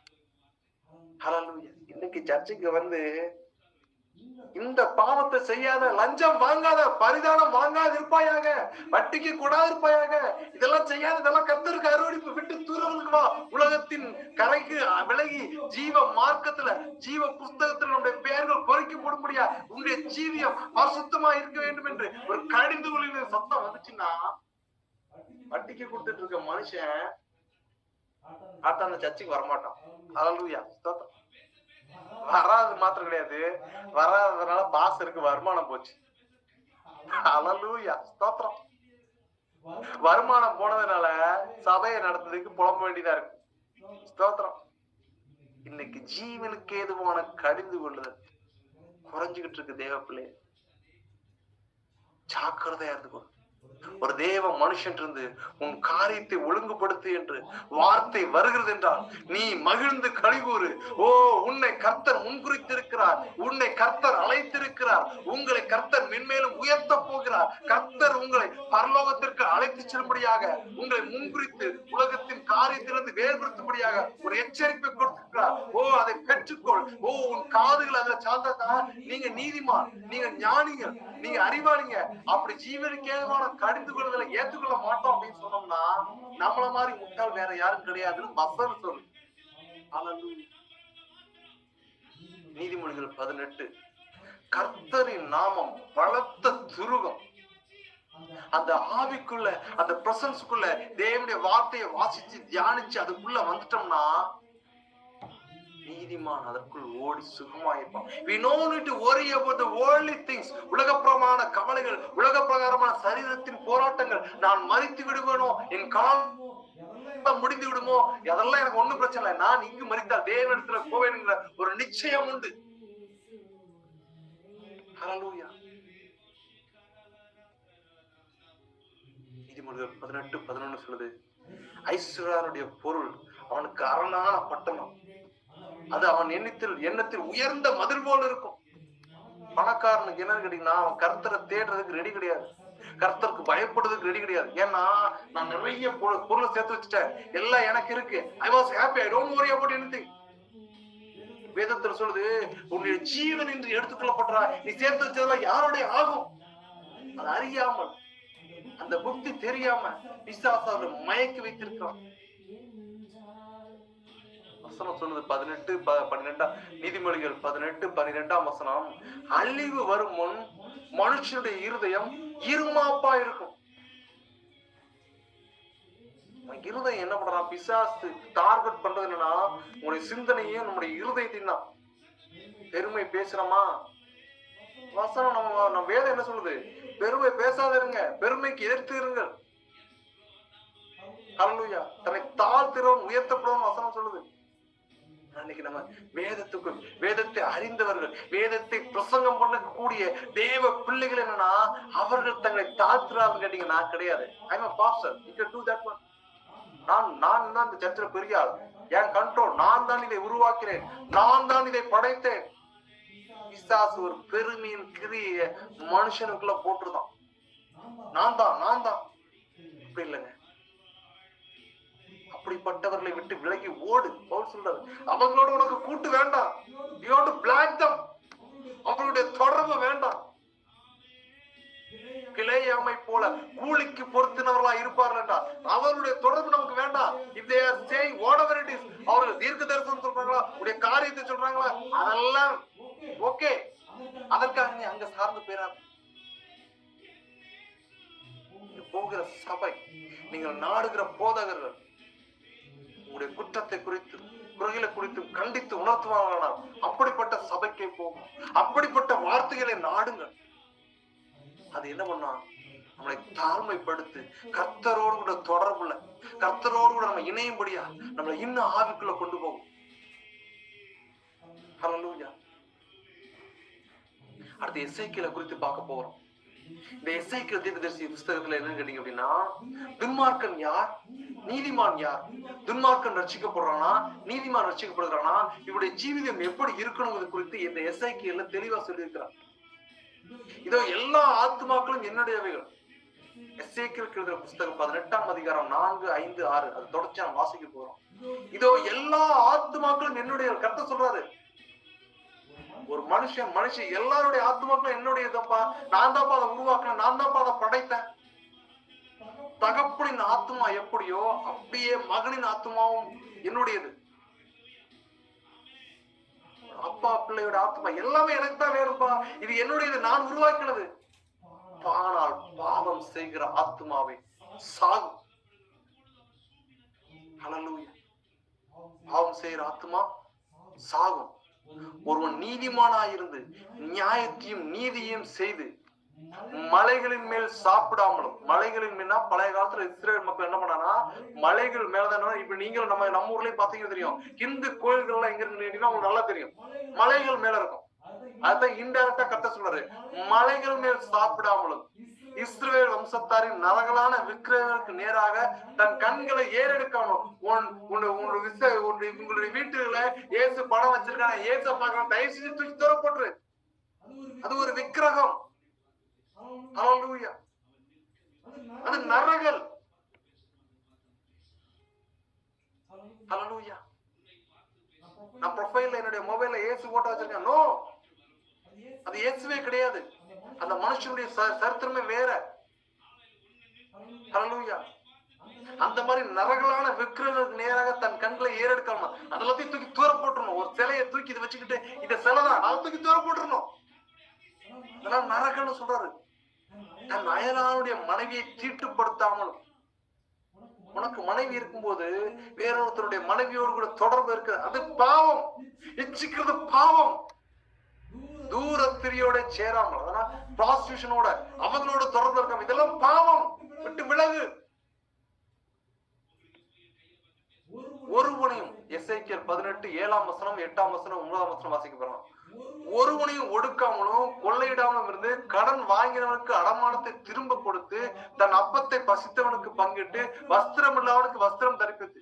It's a little complicated one. இயேசு கிறிஸ்து ஒரு பணக்காரன் வந்து கேக்குறான், நித்திய ராஜ்யத்தை நான் சுதந்திரத்தில் என்னப்பா செய்யணும் கேக்குறான். இயேசு கிறிஸ்து கட்டளை எல்லாம் சொல்றாரு, இதெல்லாம் என்னுடைய சிறு வயதுல இருந்தே கடைபிடித்துட்டு வரேன். ஆனாலும் உன்னிடத்துல ஒரு குறை உண்டு. உனக்குள்ளதை விட்டு தரித்திரருக்கு கொடுத்துட்டு என்னை பின்பற்றி வாங்குற. அநேகருக்கு அந்த அழைப்புக்கான சான்சஸ் கிடைக்கல. இயேசு கிறிஸ்து என்ன பண்ணா 12 சீடர்களையும் தேர்ந்தெடுத்து நீங்க என்னோடு கூட என்ன பண்ணுங்க ஊழியத்துக்கு வாங்கன்னு அழைத்தாரு. ஆனால் இந்த மனுஷன் அவரை தேடி வாரான், எல்லாத்தையும் விட்டுக்கிட்டு என்ன பின்பற்றி வராரு. He was loose there. அவன் நித்திய வாழ்க்கையை இழந்து போனான். உலகத்தின் காரியத்துல கட்டப்பட்டுட்டான். இன்னைக்கு உலகம் என்ன பண்ணுதுன்னு கேட்டீங்கன்னா, வட்டிக்கு கொடுத்து நீ அதிகமா சம்பாதி. ஆனா வசனம் சொல்றது, கடன் வாங்கினவனுக்கு அடமானத்தை திரும்ப கொடுத்து. நான் கூட சில நேரங்கள சொல்லுவது உண்டு, அடமானத்தை வாங்கிட்டு நீ கொடுப்பா, சும்மா அவன்கிட்ட போய் கொடுத்துட்டு என்ன பண்ண போற, மாட்டிக்க போறோம். ஆனா வசனம் அப்படி சொல்லுங்க, நம்ம மாம்சீகத்துல தேவையில்லாத விஷயத்த உளறிடணும். ஆனா வேதம் நமக்கு சொல்லுது, கடன் வாங்கினவனுக்கு அடமானத்தை திரும்ப கொடுத்து தன் அப்பத்தை பசித்தவனுக்கு பங்கிட்டு. சாப்பாடு இல்லாம இருக்கிறவனா என்ன பண்ணணும், அவனுக்கு சாப்பாடு கொடுக்கணும். ஏழைக்கு இறங்குகிறவன் கர்த்தருக்கே கடன் கொடுக்கிறான். நான் ஒரு சர்ச்சை கட்டி கொடுத்துட்டேன், நான் இதை பண்ணிட்டேன் அதை பண்ணிட்டேன், இல்லங்க இதெல்லாம் வந்து வேர்ல்ட்லி திங்ஸ், அதெல்லாம் இங்கே சாப்டர் க்ளோஸ். ஆனா if you are feeding some beggars, உணவு இல்லாதவங்களுக்கு நீங்க சாப்பாடை கொடுத்துட்டீங்கன்னா, அந்த சாப்பாடை யாருக்கு கொடுத்தீங்கன்னு கேட்டீங்கன்னா அதை கர்த்தருக்கே கொடுத்தீங்கன்னு வசனம் சொல்லுது.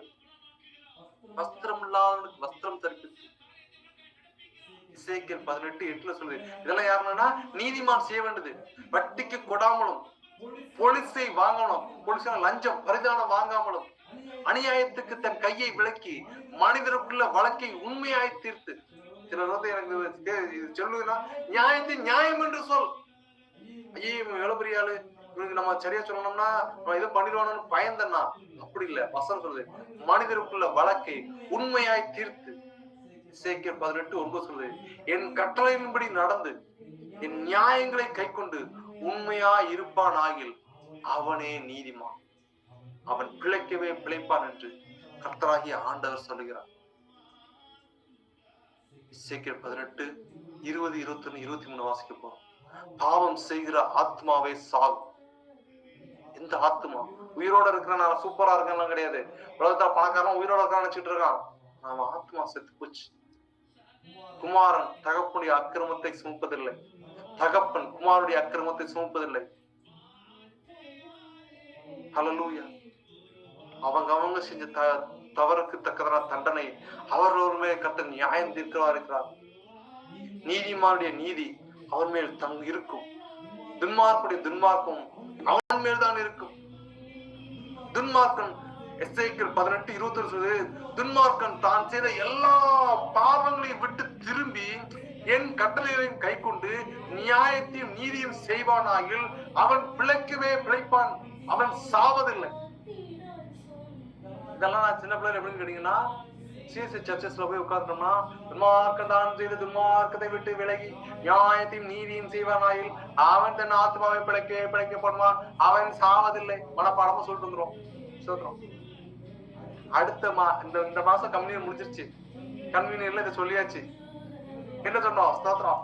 துன்மார்க்கன் செய்த எல்லா பாவங்களையும் விட்டு திரும்பி என் கட்டளையை கை கொண்டு நியாயத்தையும் நீதியும் செய்வானாயில் அவன் பிழைக்கவே பிழைப்பான், அவன் சாவதில்லை. சொல்லிட்டு அப்பத்தை வாங்கி சாப்பிட்டுட்டு அப்புறம் திராட்சையும் இயேசு கிறிஸ்துவுடைய ரத்தத்தையும் குடிச்சிட்டு அவருடைய சரீரத்தையும் உண்டுட்டு இந்த மாசம் கடமையில செஞ்சிச்சு முடிஞ்சது. வெளியில வந்து என்ன பண்ணுவேன்? 1ஆம் தேதி காணிக்க முடிஞ்சது, கம்யூனியன் முடிஞ்சது, நான் பரிசுத்தம் ஆயிட்டேன். அந்த 1ஆம் தேதி முடிஞ்சு 2ஆம் தேதி ஆன உடனே அதுக்கப்புறம் ஸ்தோத்திரம் பழைய கதவி குருட தடின்னு சொல்லிட்டு ஒரு வசனம் உண்டு. அவன் வாழ்க்கையை பார்த்துட்டு உலக பிரகாரமா ஜீவிச்சுட்டு அடுத்த ஒரு 29 நாளும் என்னென்னலாம் செய்யக்கூடாதோ, என்னெல்லாம் வசனம் கடைபிடிக்கிறான்னு சொல்லுதோ அவ்வளத்தையும் செஞ்சுட்டு அடுத்த மாசம் 1ஆம் தேதி வந்த உடனே திரும்பி இதைத்தான் சொல்லுவோம். துன்மார்க்கன் தான் செய்த எல்லா துன்மார்க்கத்தை விட்டு விலகி நியாயத்தையும் நீதியும் செய்வானாகில் அவன் தன் ஆத்மாவை பிழைக்க போட்டுமா. எத்தனை மாறாயா பிழைக்கப்பட்டது உங்களை? ஸ்தோத்திரம். கர்த்தர் கேட்கிறார் திரும்ப திரும்ப. ஹல்லேலூயா. பிரசங்கில நீங்க வாட்ச் பாருங்க, மழைக்கு பின் மேகம் திரும்ப திரும்ப வருகிறது போல இந்த மனுஷர்கள் என்ன பண்றாங்கன்னா தம்முடைய பாவ கரைகளுக்குள்ள திரும்ப திரும்ப விடுறாங்க. அது எனக்கும் உண்டு. ஹல்லேலூயா. அத்தகைய காரியத்தை விட்டு விலகு. நாயானது தான் கக்கினதை உணர்றதுக்கு திரும்புகிறது போல மூடனான எவனும் தன் மூடத்தனத்துக்கு திரும்புகிறான் வசனம் சொல்லுது. ஹல்லேலூயா.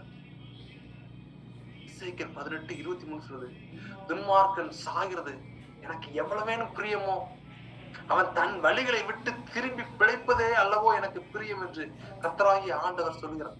கர்த்தருக்கு என்ன பிரியம்? துன்மார்க்கத்தை விட்டு திரும்பி கர்த்தருக்குள்ள வரணும். அதற்காகத்தான் அவருடைய வருகை தாமதிச்சுட்டு இருக்கு.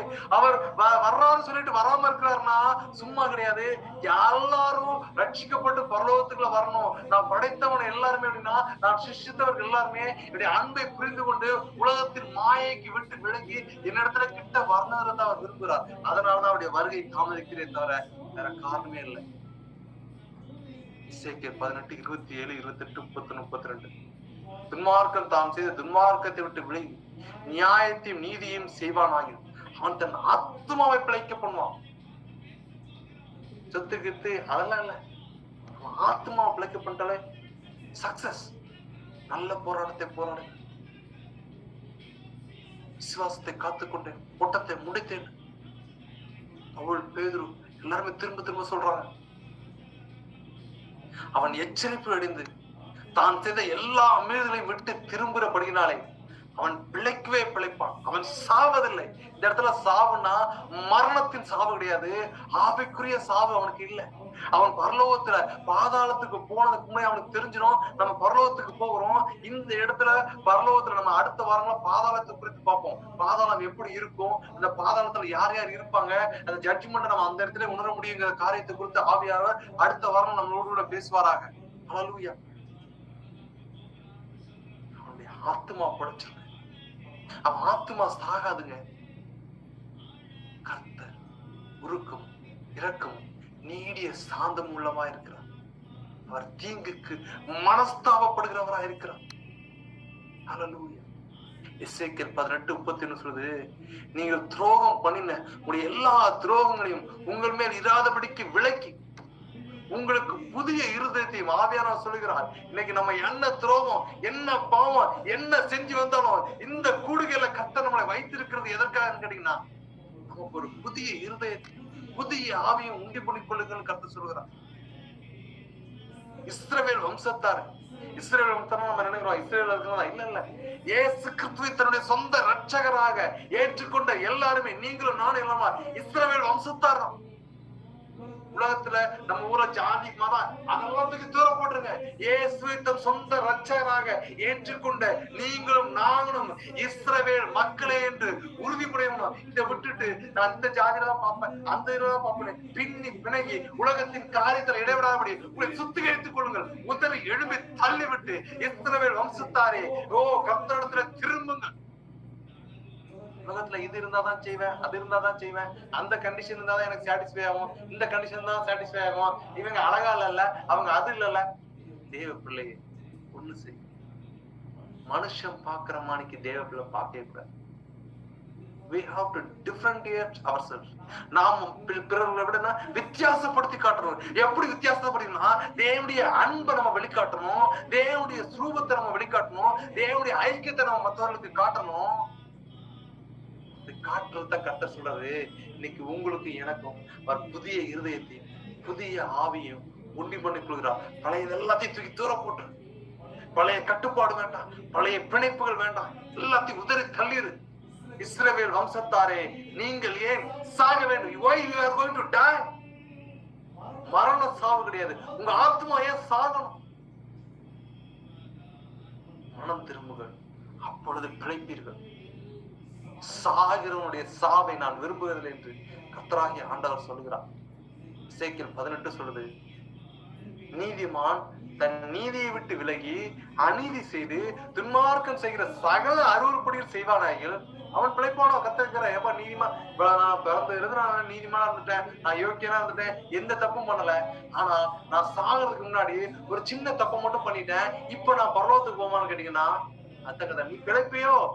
நீதியை விட்டுட்டே, உனக்கு கொடுக்கப்பட்ட கட்டளை நீ கை கொள்ளலையே, உண்மையில் வைத்திருந்த அழைப்பை விட்டுட்டியே, உலகத்தின் புனைப்புகள் நீ எரிஞ்சு போயிட்டியே. அவன் செய்த அவனுடைய எல்லா நீதியிலும் நினைக்கப்படுவதில்லை. பிழைப்பானோன்னு கேட்டுட்டு அவன் என்னத்தை செஞ்சாலும் என்ன எல்லாத்தையும் நான் மறந்துடுவேன். அவன் செய்த தன் துரோகத்திலையும் அவன் செய்த தன் பாவத்திலையும் சாவான். நீதிமான் தன் நீதியை விட்டு விலகி அநீதி செய்து அதிலே செத்தான். அவன் செய்த தன் அநீதி நிமித்தம் அவன் சாவான். ஆல்ரெடி செத்துட்டான், வேற திரும்பி ஏன் சாவான்னு சொல்றான்னா, உலக பிரகாரமா செத்து போயிருவான், ஆவியிலே அவன் செத்து போயிருவான். அவன் அழைப்பை விட்டுருவான். ஆனா துன்மார்க்கணும். சங்கீதம், ஹல்லேலூயா, சங்கீதம் 88 சொல்லுது, 9, 10, 11, 12, 13 வசனம். இந்த வசனத்தை வாசிக்கும் போது ஹல்லேலூயா ஸ்தோத்திரம், எனக்கு ஒரு பெரிய ஒரு ஆவியானவர் இந்த வசனத்தை வாசிக்கும் போது ஒரு என் கண்கள் ஃபுல்லாவே கண்ணீர்னால நிரம்பி என்னால கண்ட்ரோல் பண்ண முடியல. ஸ்தோத்திரம். எஸ்ரோனாகிய ஏமோனின் போதக சங்கீதம். அந்த மனுஷன் என்ன ஒரு இக்கட்டுல இருந்துக்கிறாரு, இந்த இக்கட்டுல நீங்களும் நாம கிடையாதுங்க. ஸ்தோத்திரம். அவ்வளவு பாடுகள் இன்னைக்கு நமக்கு கிடையாது. எல்லாரும் விட்டுட்டு போயிட்டாங்க, தனிமையா இருக்கிறான், நம்மளோட எல்லாம் போயிட்டாங்க. அந்த இக்கட்டுல இருந்து அந்த மனுஷன் எழுதின விஷயத்த நான் வாசிக்கும் போது, இதுக்கு முன்னாடி நான் வாசிச்சிருக்கிறேன், இன்று வாசிக்கும் போது என் கண்ணுல இருந்து அப்படியே கண்ணீர் ஒழுகுது. ஆவியான உணர்த்துற இதை யாருக்கோ கர்த்தர் சொல்லும்படியாக எழுதி வைத்திருக்கிறார். அவர் எழுதுறாரு, துக்கத்தினால் என் கண் தோய்ந்து போயிற்று, கர்த்தாவே அனுதினமும் நான் உம்மை நோக்கி கூப்பிட்டு உமக்கு நேராக என் கைகளை விரிக்கிறேன். வந்திருக்கிற சிலர், நான் தினந்தோறும் ஜெபிக்கிறேன், தினந்தோறும் கர்த்தர் என் கண்ணீரை ஊற்றுறேன், என் இருதயத்தை ஊற்றுறேன், என்ன தவறு இருக்குன்னு தெரியல, எனக்கு இந்த காலை இன்னும் சந்திக்கப்படலன்னு ஏங்குவீர்களானா இந்த ஜெபம் உங்களை தொடும் தேவ பிள்ளை.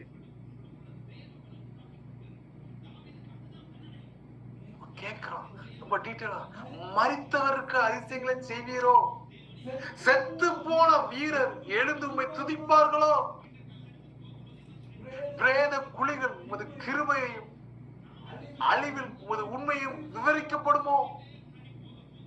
இருளில் உமது அதிசயங்களும் மறதியின் பூமியில் உமது நீதியும் அறியப்படுமோ? அவ்வளவு வேதனை, அவ்வளவு கேள்விகள் கேட்கிற கத்தட்ட. செத்துட்டவங்க அதிசயம், செத்தவங்களுக்கு அதிசயம் செய்யக்கூடுமா? செத்த வீரர்கள் உயிரோட எந்திப்பாங்களா? அவர்களாம் எழுந்து உங்களை துதிப்பாங்களா? பிரேத குழிகள்ல இருந்து ஒரு கிருமியும் அழிவுல ஒரு உண்மையும் விவரிக்கு செத்து போய் பணத்தை உள்ள வச்சதுக்கு அப்புறமா போன எந்திரிச்சு வந்து பேசுமா அப்படின்னு கேக்குறான். கெட்ட நல்லவர் நல்லவர் சொல்லுமோன்னு கேக்குறாரு. அவர் சொல்றாரு, எந்த கஷ்டம் வந்து இதெல்லாம் நடக்கவனாலும் நடந்தாலும் நானும் கர்த்தாவே உம்மை நோக்கி கூப்பிடுகிறேன். காலையிலே என் விண்ணப்பம் முன்பாக வரும். If you want to get anything from God, you have to wake up in the early morning. உங்களுக்கு கர்த்தரிடத்துல ஏதாவது வேணும், கர்த்தர் எனக்கு ஒரு காரியத்தை நிறைவேற்றனா அதிகாலை எழுந்து அவர் சந்நிதி முன்பாக உன் காரியத்தை ஊற்றுங்கள், அதை கர்த்தர் நிறைவேற்றுவார் என்கிற ஒரு சங்கீதத்தை இந்த மனுஷன் ஒரு உண்மையும் உத்தமமாய் ஒரு ஊக்கர்களோடு எழுதி வைத்திருக்கிறான். சங்கீதம் 88:10 சொன்ன விஷயத்த ஃபர்தரா பார்க்கணும். மரித்தவர்களுக்கு அதிசயங்களை செய்வீரோ? செத்து போன வீரர் எழுந்து உம்மை துதிப்பார்களோ? இந்த செத்து போன வீரர் சொன்ன உடனேதான் ஹல்லேலூயா எசேக்கியேல் எழுதின புத்தகம் கர்த்தர் பேசணும். இதை நான் கடந்த வாரத்துக்கு முந்தின வாரமா மெசேஜை எழுதி வச்சிருந்தேன், ஆனா அந்த டயத்துல பேசல. இப்ப அவர் கேட்ட கேள்வி என்னன்னு பாருங்க. செத்து போன வீரர் எழுந்து உம்மை துதிப்பார்களோன்ட்டாங்க.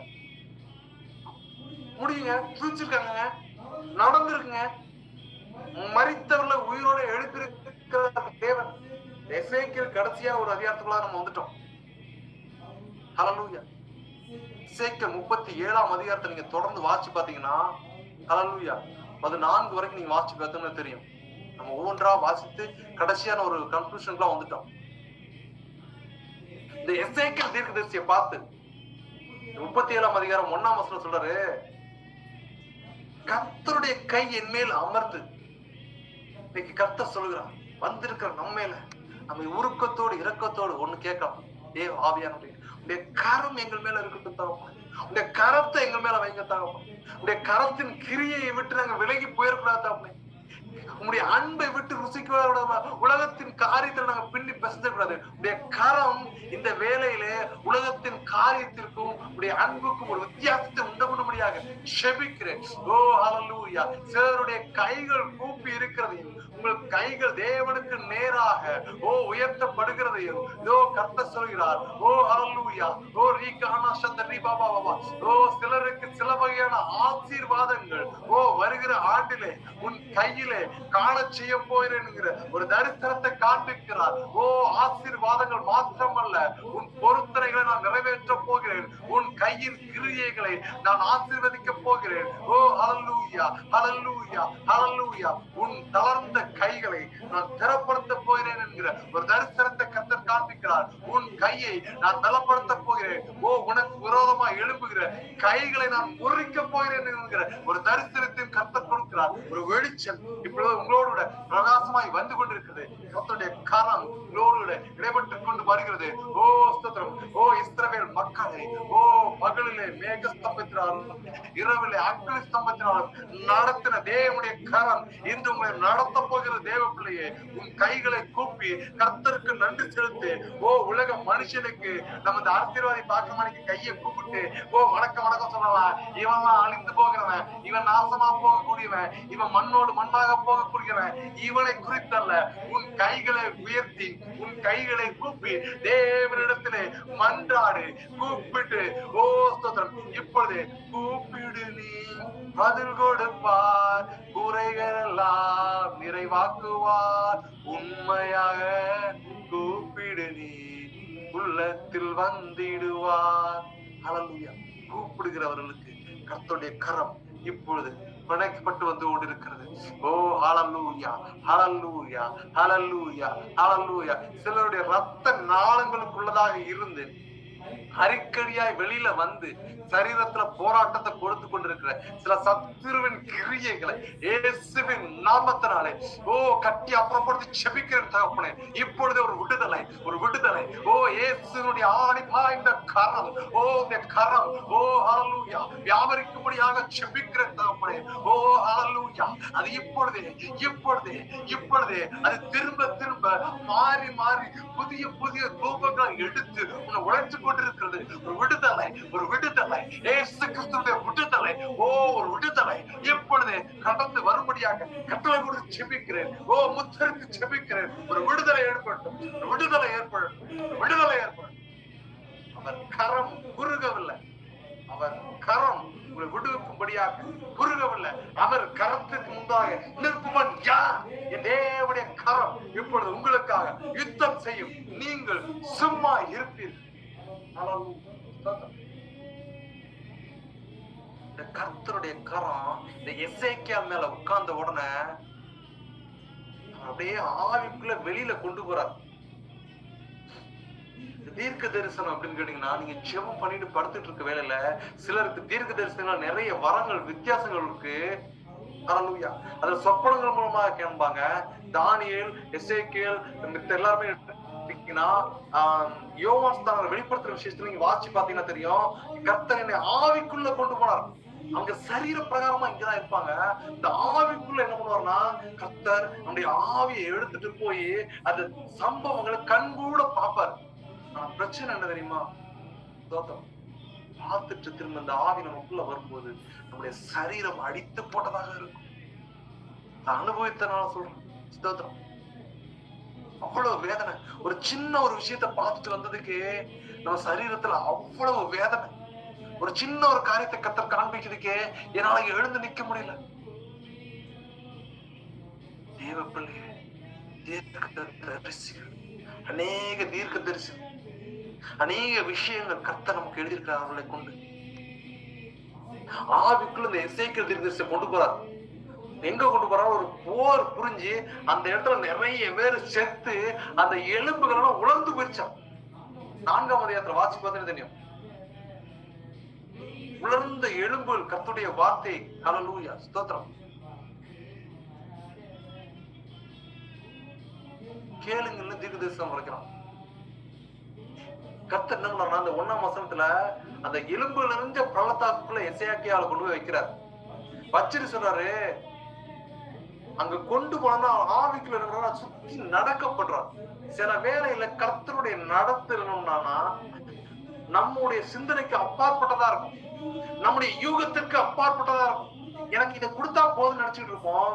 ஆனால் கால தாமதங்கள் நீடிக்கும் போது, கிடைக்க வேண்டிய விஷயங்கள் நமக்கு கிடைக்காத போது பிசாசு இருதயத்துக்கு சோர்வு கொடுக்கணும். சோர்ந்து போகாதா தேவ பிள்ளை. கர்த்தர் ஒரு விஷயத்த காலதாமதம் பண்றானா, அவருடைய கரத்தின் கிரியைகள், அவருடைய பேரன், அவருடைய திட்டம் நிர்ணயம் பண்ணினது அவர் சத்தியமாய் செய்வார். அவர் மனம் மாற மனுஷர் அல்ல. அவர் மனம் மாற மனு புத்திரன். அவர் சொல்லியும் செய்யாதிருப்பாரோ, அவர் கட்டளையிட்டும் நடத்தாமல் இருப்பாரோ. ஓ உன் விசுவாசம் பெரியது, நீ நம்புகிறபடி ஆக கடவுள் என்கிற ஒரு வார்த்தை, ஒரு ரேமா வார்த்தை இன்று உங்களோடு வெளிப்படுகிறது. தேவ பிள்ளையே, நீங்கள் நம்புகிற விசுவாசம் உங்களுக்கு வர்த்திக்க பண்ணுகிறார். பெற்றுக்கொள் தேவ பிள்ளை. இந்த பள்ளத்தாக்குல அப்படியே சுத்தி நடக்க பண்றாரு. நிறைய எலும்பு கிடக்குது, அதெல்லாம் உலர்ந்த எலும்புகள். அப்பதான் எசேக்கியா தீர்க்கதரிசியை பார்த்து கர்த்தர் கேட்கிறாரு, அவர் என்னை நோக்கி, அவர் சொல்ற ஆவில கொண்டு போய் அங்க வச்சவங்க எசேக்கியாவை பார்த்து கர்த்தருடைய சத்தம் அவனுக்கு கேட்கிறது, மனுபுத்திரனே இந்த எலும்புகள் உயிரடையுமா என்று கேட்டார். இதுக்கு முன்னாடி ஒரு வசனம் உண்டு, அது எப்படின்னு கேட்பாப்ல. ஆனா இந்த இடத்துல வந்து ஆள் தெளிவாயிட்டார். ஸ்தோத்திரம். அதற்கு நான், கர்த்தராகிய ஆண்டவரே, தேவரீர் அதை அறிவீர் என்று. அப்பொழுது அவர், நீ இந்த எலும்புகளை குறித்து தீர்க்க தரிசனம் உரைத்து அவர்களை பார்த்து சொல்ல வேண்டியது என்றார். என்னவென்றால், இன்னைக்கு கர்த்தர் சொல்கிறார், வந்திருக்கிற உங்களுக்கு இந்த வார்த்தை வெளிப்படுகிறது. உலர்ந்த எலும்புகளே, கர்த்தருடைய வார்த்தையை கேளுங்கள். உலகத்தின் காரியத்திலே தேவைகள் சந்திக்கப்படாமல், நீங்கள் விரும்புகிற காரியங்கள் நிறைவேறாமல் தள்ளி தள்ளி போயிட்டு இருக்கு. இதனால உலகம் என்னை நிந்திக்கிறது, உலகம் என்னை கரைப்படுத்துகிறது, உலகம் என்னை தூற்றுகிறது. தேவனுடைய அன்பை நான் பிரதிக்கிறாமல் என் தேவன் பெரிய இருந்து சொல்ல முடியாது. இந்த காரியத்துல என்னுடைய தடைகள் போய்கிட்டு இருக்குன்னா கர்த்தர் சொல்கிறார், உங்கள் உலர்ந்த எலும்புகளை நீங்கள் கேளுங்கள், கர்த்தருடைய வார்த்தையை கேளுங்கள். இப்பொழுது அது உங்கள் தேவைகளை நிவர்த்தியாக்கும். இப்பொழுது கர்த்தருடைய கட்டளை அதை உங்களுக்கு ஆவியானவர் அதை உங்களுக்கு யூகித்தபடியே நடத்தும்படியாக இயேசுவின் நாமத்தினாலே கட்டளை கொடுத்து ஜெபிக்கிறேன்.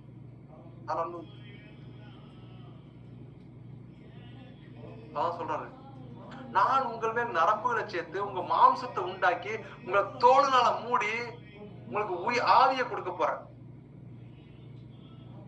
எசேக்கியா சொல்ற அந்த செத்த பிணங்கள் என்ன பண்ணா அந்த மாம்சங்களும் அழுகி போய் அந்த எலும்புகளும் பல ஆண்டுகள் ஆயிடுச்சு. அப்படிப்பட்ட ஒரு இடத்துல கொண்டு போய் நிறுத்திட்டு தான் கர்த்தர் சொல்றாரு, இந்த நரம்பு எல்லாத்தையும் நான் சேர்க்க போறேன், இந்த மாம்சத்தை எல்லாம் திரும்ப உருவாக்க போறேன், ஆவியை திரும்ப நான் அதுக்கு கட்டளையிட போறேன். அப்பொழுது நீங்கள் உயிரிழந்து நான் கர்த்தர் என்று அறிந்துள்ளீர் என்று உரைக்கிறார் என்று சொல் என்றார். இந்த வார்த்தை இப்பொழுது உங்களுக்கு கடந்து வருகிறது. அநேக நாட்களாக, அநேக காலங்களாக, அநேக விஷயங்களாக கட்டப்பட்டு காரியம் நிறைவேறாமல், யூகித்த விஷயங்கள் சம்பவிக்காமல் கட்டப்பட்டு இருக்கிற சில காரியங்களை இயேசுவின் நாமத்தினாலே கட்டி அப்புறப்படுத்தி செபிக்கிறேன். எசேக்கியேல் தீர்க்கதரிசிக்கு உரைத்த தீர்க்க தரிசனம் இப்பொழுது இவர்கள் வாழ்விலே முழுவதுமாய் பகிர்ந்து கொள்ள முடியாது. கட்டளை கொடுத்து செபிக்கிறேன் தகப்பனே. செபிக்கிற வேளையிலே சிலருடைய ஹல்லேலூயா ஹல்லேலூயா கதவுகளை, இதய கதவுகளை கர்த்தர் உடைத்து நொறுக்குகிறார். ஹல்லேலூயா. மகனே, இப்பொழுது நான் உன் இருதயத்திற்குள்ளதாக பிரவேசிக்கிறேன் என்கிற ஒரு தரிசனத்தை காண்பிக்கிறார். உடைந்த இருதயங்களை அவர் உருவாக்க போகிறார். ஸ்தோத்திரம். ஹல்லேலூயா. உன் இதயத்தை எனக்கு தா என்கிற ஒரு வார்த்தை கர்த்தர் கேட்கிறார். உன் இதயத்தை தா. உன் காசை இல்ல, உன் பணத்தை இல்ல, நீ உலக பிரகாரமா நடக்கிற பாரம்பரியத்துல நீ இடப்படாத. நீ உன் இருதயத்தை எனக்கு தா என்கிற ஒரு வேண்டுதலை கர்த்தர் உனக்கு வைக்கிறார். நீ செல்வந்தனா இருக்கலாம், நீ யாரா இருக்கலாம், ஒண்ணு இல்லாம இருக்கலாம், இதெல்லாம் கர்த்தருக்கு முக்கியம் இல்ல. அவர் உன் இருதயத்திற்குள்ளதாக வாசம் பண்ணும்படியா விரும்புகிறார். மகனே, உன் இருதய கதவை தா, உன் இதய கதவுகளை தா என்கிற ஒரு வேண்டுதலை வைக்கிறார். இதோ வாசல் அண்டையிலே வந்து நிற்கிறேன். என் தலை தண்ணீரினால் என் கை ஸ்தோத்திரம். ஹல்லேலூயா. இதோ சேனைகளின் கர்த்தர், தேவ தூதன் ஒரு குதிரையின் மேலே ஸ்தோத்திரம் இறங்கி வருகிற ஒரு தரிசனத்தை காண்பிக்கிறார். இந்த தரிசனத்தை காண்பிக்கிறார். ஹல்லேலூயா ஹல்லேலூயா ஹல்லேலூயா. மனுஷா, நீ என்ன நினைக்கிறதா? உலக பிரகாரம் ஒரு மனுஷனை, ஒரு ரூபத்தை உன் இருதயத்துக்குள்ள வச்சுக்கிட்டு இருக்கிற, அதை எடுத்து தூரம் போடு. கர்த்தர் உன் இருதயத்துக்குள்ள வரும்படியா விரும்புகிறார். ஹல்லேலூயா ஹல்லேலூயா ஹல்லேலூயா ஹல்லேலூயா. ஜீவ மார்க்கம் இயேசு கிறிஸ்துவே. ஜீவ மார்க்கத்தை கற்றுக்கொள்ள முடியாதவங்க, அனுபவிக்க முடியாதவங்க, தவறான ஒரு போதத்துக்குள்ளோ விருதத்துக்குள்ளோ பின்னி பிணைஞ்சிருக்கிற சிலருடைய காரியங்களை கர்த்தர் வேற அறுத்து மாற்ற போகிறார். அப்பொழுது நீங்கள் உயிரடைந்து நான் கர்த்தர் என்று அறிந்துள்ளீர்கள் என்று உரைக்கிறார் என்று சொல் என்றார். இந்த வசனம், இந்த விஷயம் எல்லாம் யாருக்கு வந்துருச்சு? எசேக்கியா தீர்க்கதரிசிட்ட சொல்லிட்டாரு. ஏன் கர்த்தர் அங்க இருந்து சொன்ன எல்லாம் நடந்திருக்கும். ஆனால் அவருக்கு அவருடைய வார்த்தையை கேட்க முடியாத எசேக்கியா தீர்க்கதரிசியை கொண்டு போய் நிக்கிறார். அவன் கர்த்தர் சொன்ன விஷயத்தை இவன் தன்னுடைய ஆவியில் அதை சொல்ல ஆரம்பிக்கும் போது 7ஆம் வசனம் சொல்லுது, எனக்கு கட்டளையிட்டபடியே நான் தீர்க்க தரிசனம் உரைத்தேன். கர்த்தர் சொல்ற, நான் உங்களுக்கு எதை செலுக்கிறேனோ அதை செய்யுங்கள். வேதத்துல நான் உங்களோட எதை இடைபெறணும். You have to read the Bible every day. நீங்கள் அனுதினமும் வேதத்தை வாசிக்கணும், வேதத்தை தியானிக்கணும். கர்த்தர் உங்களோடு கூட ஒவ்வொரு நாளும் என்ன வார்த்தையை பேசுறாருன்னு நீங்க எழுதி அதை தியானிக்கணும். அப்பதான் அவருடைய தீர்க்க தரிசனத்தை நீங்க உணர முடியும். அப்ப இந்த தீர்க்க தரிசனத்தை எசேக்கியேல் உரைக்கும் போது ஒரு பெரிய இரைச்சல் உண்டாயிடுச்சு. இரைச்சல்னா அந்த இரைச்சல் உண்டான ஒரு அசைவு உண்டாகி ஒவ்வொரு எலும்பும் தன் எலும்போட சேர்ந்து கொண்டது. இதோ அப்படிப்பட்ட ஒரு இரைச்சல், ஒரு தீர்க்க தரிசன வார்த்தை இப்பொழுது உங்கள் மீது கடந்து வரும்படியாக கட்டளை கொடுத்து செபிக்கிறேன் தகப்பனே. நரகத்திலும் அழிந்து பாதாளத்திலும் கூப்பிடுகிற சில சத்தங்களை தேவ ஆவியாக காண்பிக்கிற அத்தகைய நரகத்துக்குள்ளே போகும்படியாக நீங்கள் தப்பி வைக்கும்படியாக கர்த்தர் உங்களை அழைத்துக் கொண்டு வந்திருக்கிறார். நீங்கள் உறுதியாய் பற்றிக் கொள்ளுங்கள். ஸ்தோத்திரம், ஹல்லேலூயா. அதிலிருந்து உங்களுடைய என்னுடைய ஆத்மாவை தப்பி வைக்க வல்லவராயிருக்கிறார். ஹல்லேலூயா. ஒரு இரைச்சல் இப்பொழுது இந்த இரவுகளை தூங்க போகிற உங்களுக்குள்ளதாக ஒரு இரைச்சலின் சத்தம் கர்த்தர் கட்டளையிட போகிறார். ஹல்லேலூயா. சில தீர்க்க தரிசனத்தை காண போகிறீர்கள். சில சொப்பனங்கள் மூலமாக உங்க குடும்பங்களில் நடக்க போகிற காரியத்தை முன்கூட்டியே கர்த்தர் இந்த இரவு உங்களுக்கு தெரியப்படுத்த போகிறார். ஹல்லேலூயா. ஒரு அசைவு உண்டாக போகுது உங்க குடும்பத்துக்குள்ள. உங்களை வைத்து ஒரு அசைவை நான் நிர்ணயித்திருக்கிறேன். ஒரு அசைவு, ஒரு எழுப்புதல், உங்களை கொண்டு கர்த்தர் நிர்ணயித்திருக்கிறார். எசேக்கியா தீர்க்கதரிசியை பயன்படுத்துறது போல கர்த்தர் உங்களை பயன்படுத்தும்படியாக ஒப்பு கொடுத்துக்கொள். ஹல்லேலூயா. இரைச்சல சத்தத்தை கேட்கிறான். அசை உண்டாகி எலும்பெல்லாம் ஒண்ணா சேர்ந்துச்சு. அப்போ இந்த எசேக்கியா பாக்குறான். அப்ப அந்த எலும்புகள் எல்லாம், நரம்புகள், மாம்சம் எல்லாம் உண்டாயிருச்சு. மேற்பெல்லாம் தோல் சதையெல்லாம் ஆட்டம் பிடிக்க உண்டாயிருச்சு. ஆனாலும் அதுக்குள்ள உயிர் வரலங்க. வசனம் சொல்றது அவைகள் ஆவி இல்லாது இருந்தது. இன்னைக்கு நிறைய பேர் சர்ச்சுக்கு போறாங்க, ஃபெல்லோஷிப் இருக்கு,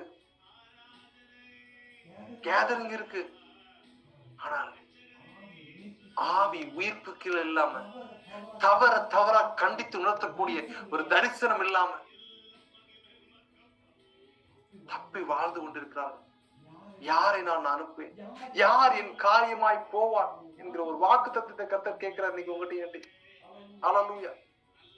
உலகத்துல நான் சாப்பிட்டு சுகபோகமா ஜீவித்து இதற்காக கர்த்தர் உங்களை என்னையும் உண்டாக்கல. அழிந்து போகிற ஆத்துமாக்களுக்காக திறப்புல நின்று ஜெபிக்கும்படியாக கர்த்தர் உங்களை என்கிட்ட கேட்கிறார். நீங்களும் நானும் திறப்புல நிற்கும் போது நம்முடைய தேவைகளை அவர் பார்த்துக் கொள்வார். திருமையும் கர்த்தர் இசைக்கேட்ட சொல்றார். இசைக்கு 37:10 எனக்கு கற்பிக்கப்பட்டபடி நான் தீர்க்க தரிசனம் உரைத்தேன். அப்பொழுது ஆவி அவர்களுக்குள் பிரவேசிக்க அவர்கள் உயிரிழந்து காலுன்றி மகா பெரிய சேனையாய் நின்றார்கள். இதோ தேவ பிள்ளையே, இந்த கூடுகையிலே வந்திருக்கிற உங்களுக்கு தேவ ஆவி உங்கள் உள்ளதாக வந்து ஒரு புதிய மனுஷனாய், ஒரு புதிய மனுஷியாய் பரிசுத்த ஜீவியம் ஜீவிக்கும்படியாக ஒரு உணர்த்துதல் ஆவி கொடுக்கப்பட்டதாய் பரிசுத்த ஜீவியம் ஜீவிக்கும்படியாக கர்த்தர்களை அழைத்துக் கொண்டு வந்திருக்கிறார். ஒரு புதிய ஜீவிதத்திற்குள்ளாக, புதிய காரியத்திற்குள்ளாக, புதிய ஆண்டுக்குள்ளதாக போவதற்குள்ளாக பழையவனை தூர கலைந்து விட்டு இதோ ஸ்தோத்திரம் உதறி தள்ளிவிட்டு நேசர் அண்டையிலே வா. நேசர் பெரியவர், உன்னை நேசிக்க வல்லவராயிருக்கிறார். சேனைகள் திரளாய் பெருகுவதாக. எசேக்கியாவை பார்த்து கர்த்தர் சொல்கிறார் 37:11 அப்பொழுது அவர் என்னை நோக்கி, மனுபுத்திரனே, இந்த எலும்புகள் இஸ்ரவேல் வம்சத்தார் அனைவரும் வந்திருக்கிற நீங்களும் நானும் இதை கேட்டுக்கிட்டு இருக்கிற தேவ பிள்ளைகளும் நீங்க தான் இஸ்ரவேல் வம்சத்தார். இதோ அவர்கள் எங்கள் எலும்புகள் விழுந்து போயிற்று, எங்கள் நம்பிக்கை அற்று போயிற்று, நாங்கள் அறுப்புண்டு போகிறோம் என்கிறார்கள். உலகத்துல எங்க தேவை சந்திக்கல, எங்களுக்கு பிரச்சனைகள் பெருசா இருக்கு, என்னுடைய வாழ்க்கையை முடித்துக் கொள்ளலாம், சாவு செத்தா எனக்கு நலமா இருக்குன்னு நீ நினைக்கிறா, ஒன்று செய் தேவ பிள்ளையே, இயேசு கொண்டே வா. அவர் பிரச்சனைகளை மாற்றி எடுத்து நித்தியத்திற்கு போகும்படியாக உன்னையும் உன் சந்ததியும் அவர் தலைமுறையாய் ஆசீர்வதிக்கவும் உலகத்தின் காரியத்தை நிறைவேற்றும் அவர் வல்லவராயிருக்கிறார். அவரை போல ஒரு ஜீவனுள்ள தேவன் உலகத்துல ஒருவருமே கிடையாது. அவர் வல்லவர், அவர் நல்லவர். இதோ கர்த்தர் நடுவிலே பிரவேசிக்க ஆயத்தமாயிருக்கிறார். நீ ஆயத்தப்படு. இஸ்ரவேல் வம்சத்தாரே, இயேசு கொண்டே வாருங்கள். புலம்பாத, காரியத்தை குறித்து திகையாத. 2ஆம் வசனம் சொல்லுது, ஆகையால் நீ தீர்க்க தரிசனம் உரைத்து அவர்களுடைய சொல்ல வேண்டியது என்னவென்றால், என்று கர்த்தருடைய வாக்குத்தத்த வார்த்தையா இருக்கு. கர்த்தராகிய ஆண்டவர் உரைக்கிறார், இதோ என் ஜனங்களை நான் உங்கள் பிரேத குழிகளை திறந்து உங்களை உங்கள் பிரேத குழியிலிருந்து வெளிப்படவும் உங்கள் இஸ்ரவேல் வம்சத்தாரை வாசம் பண்ணவும், என் ஜனங்களை நான் உங்கள் பிரேத குழிகளை திறந்து உங்களை உங்கள் பிரேத குழியிலிருந்து வெளிப்பட பண்ணும்போது நான் கர்த்தர் என்று அறிந்து கொள்வீர்கள். செத்த பணங்களை எழுப்பது கிடையாதுங்க. இன்னைக்கு நிறைய பேர் செத்த பணமா தான் அலைஞ்சுக்கிட்டு இருக்காங்க. தேவனுடைய அன்பு ருசி பார்க்காம, தேவனுடைய ஐக்கியத்தை இணையாம, அனுதினமும் வேதம் வாசிக்காம, திறப்புல நின்று ஜெபிக்காம, உலகத்தின் காரியத்துல கட்டப்பட்டவர்களா, உலகத்தின் சுகபோகங்கள சிக்கினவர்களா பிரேத குழிகளுக்குள்ள அலைஞ்சுக்கிட்டு இருக்காங்க. அவர்களுக்காக திறப்புல நின்று ஜெபிக்க முடியாத கர்த்தர் நம்மகிட்ட கேட்கிறார். அப்படி பிரேத குழியிலிருந்து வெளிப்பட பண்ணும்போது நான் கர்த்தர் என்று அறிந்து கொள்கிறேன்னா, உயிரோடு இருக்கிறது இல்ல, ஆத்துமா அறிவில்லாம இருக்குல்ல, கொழுத்ததா இருக்குல்ல, அதுக்குதான் கர்த்தர் சொல்றான், என் ஆவியை உங்களுக்குள் வைப்பேன், நீங்கள் உயிரடைவீர்கள், நான் உங்களை உங்கள் தேசத்தில் வைப்பேன், அப்பொழுது நான் கர்த்தர் என்று அறிந்து கொள்கிறேன், இதை சொன்னேன், இதை செய்வேன் என்று கர்த்தர் உரைக்கிறார் என்று சொல்கின்றார். தேவ பிள்ளைகளை, இன்னைக்கு நம்ம துன்மார்க்க தரத்திலிருந்து துன்மார்க்க கர்த்தரை எப்படி ரட்சிக்கிறார்? நீதிமானா வெளிவேஷம் போட்டு திருத்தி கொண்டோம்னா கர்த்தர் வெளிவேஷத்தை வைத்து நியாயம் தீர்க்கிறவர் அல்ல. அவர் கண் காண்கிறபடியும் காது கேட்கிறபடியும் அவர் நியாயம் தீர்க்கிறவர் அல்ல என்று வசனம் சொல்லுகிறது. அவர் உண்மையும் உத்தமமாய் இருதயத்தை ஸ்தோத்திரம், ஹல்லேலூயா, அவருடைய வார்த்தையினாலே வேறு பிரித்து அறுத்து எடுத்து ஸ்தோத்திரம், அவனுடைய தப்பிதத்தை தக்கதாக அவர் தண்டனை பெற வல்லவராயிருக்கிறார். இப்பொழுதே மனம் திரும்பு, அவரிடத்திலே மனம் திரும்பு, வாசலண்டிலே நின்று கதவை தட்டுகிறேன், ஒருவரின் சத்தத்தை கேட்டால் நான் அவனுள்ளும் அவன் என்னுள்ளும் பிரவேசிப்பான் என்கிற ஒரு வாக்கு தத்தத்தை கர்த்தர் தருகிறார்.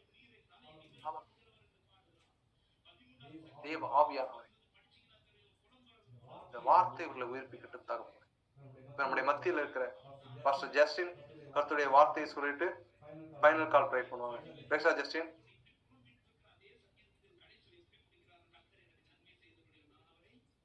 பேசா ஜஸ்டின்.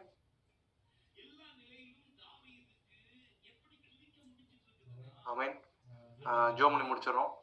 சொர்க்கீக பிதாவே, இந்த நல்ல ஒரு இரவு வேளைக்கா ஜஸ்டின்.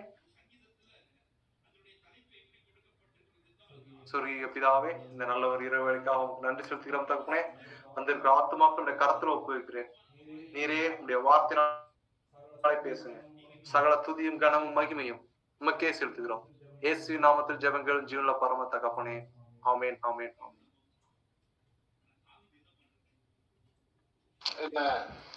இல்ல இது இப்படி வரமாட்டக்க எல்லாம் போயிட்டு வர, இது ஒண்ணு மட்டும் வந்து இல்ல, நிறைய பேர முன்னால வரும்ல.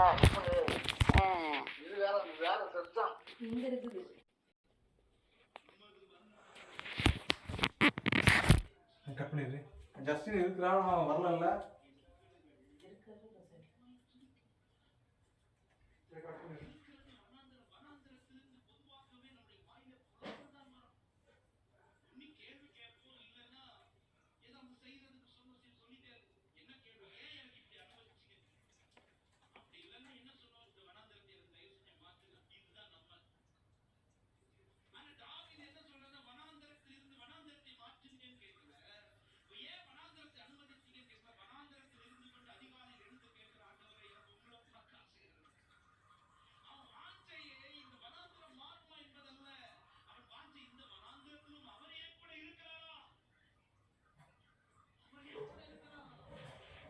கிளம்பணும், எத்தனை மணிக்கு வீட்டுல இருந்து கிளம்பணும்?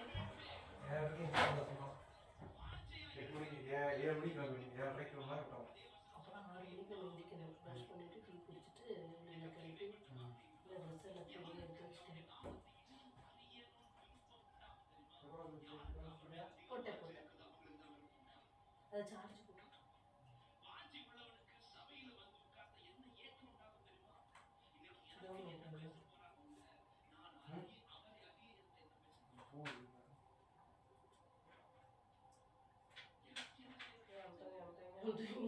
போயா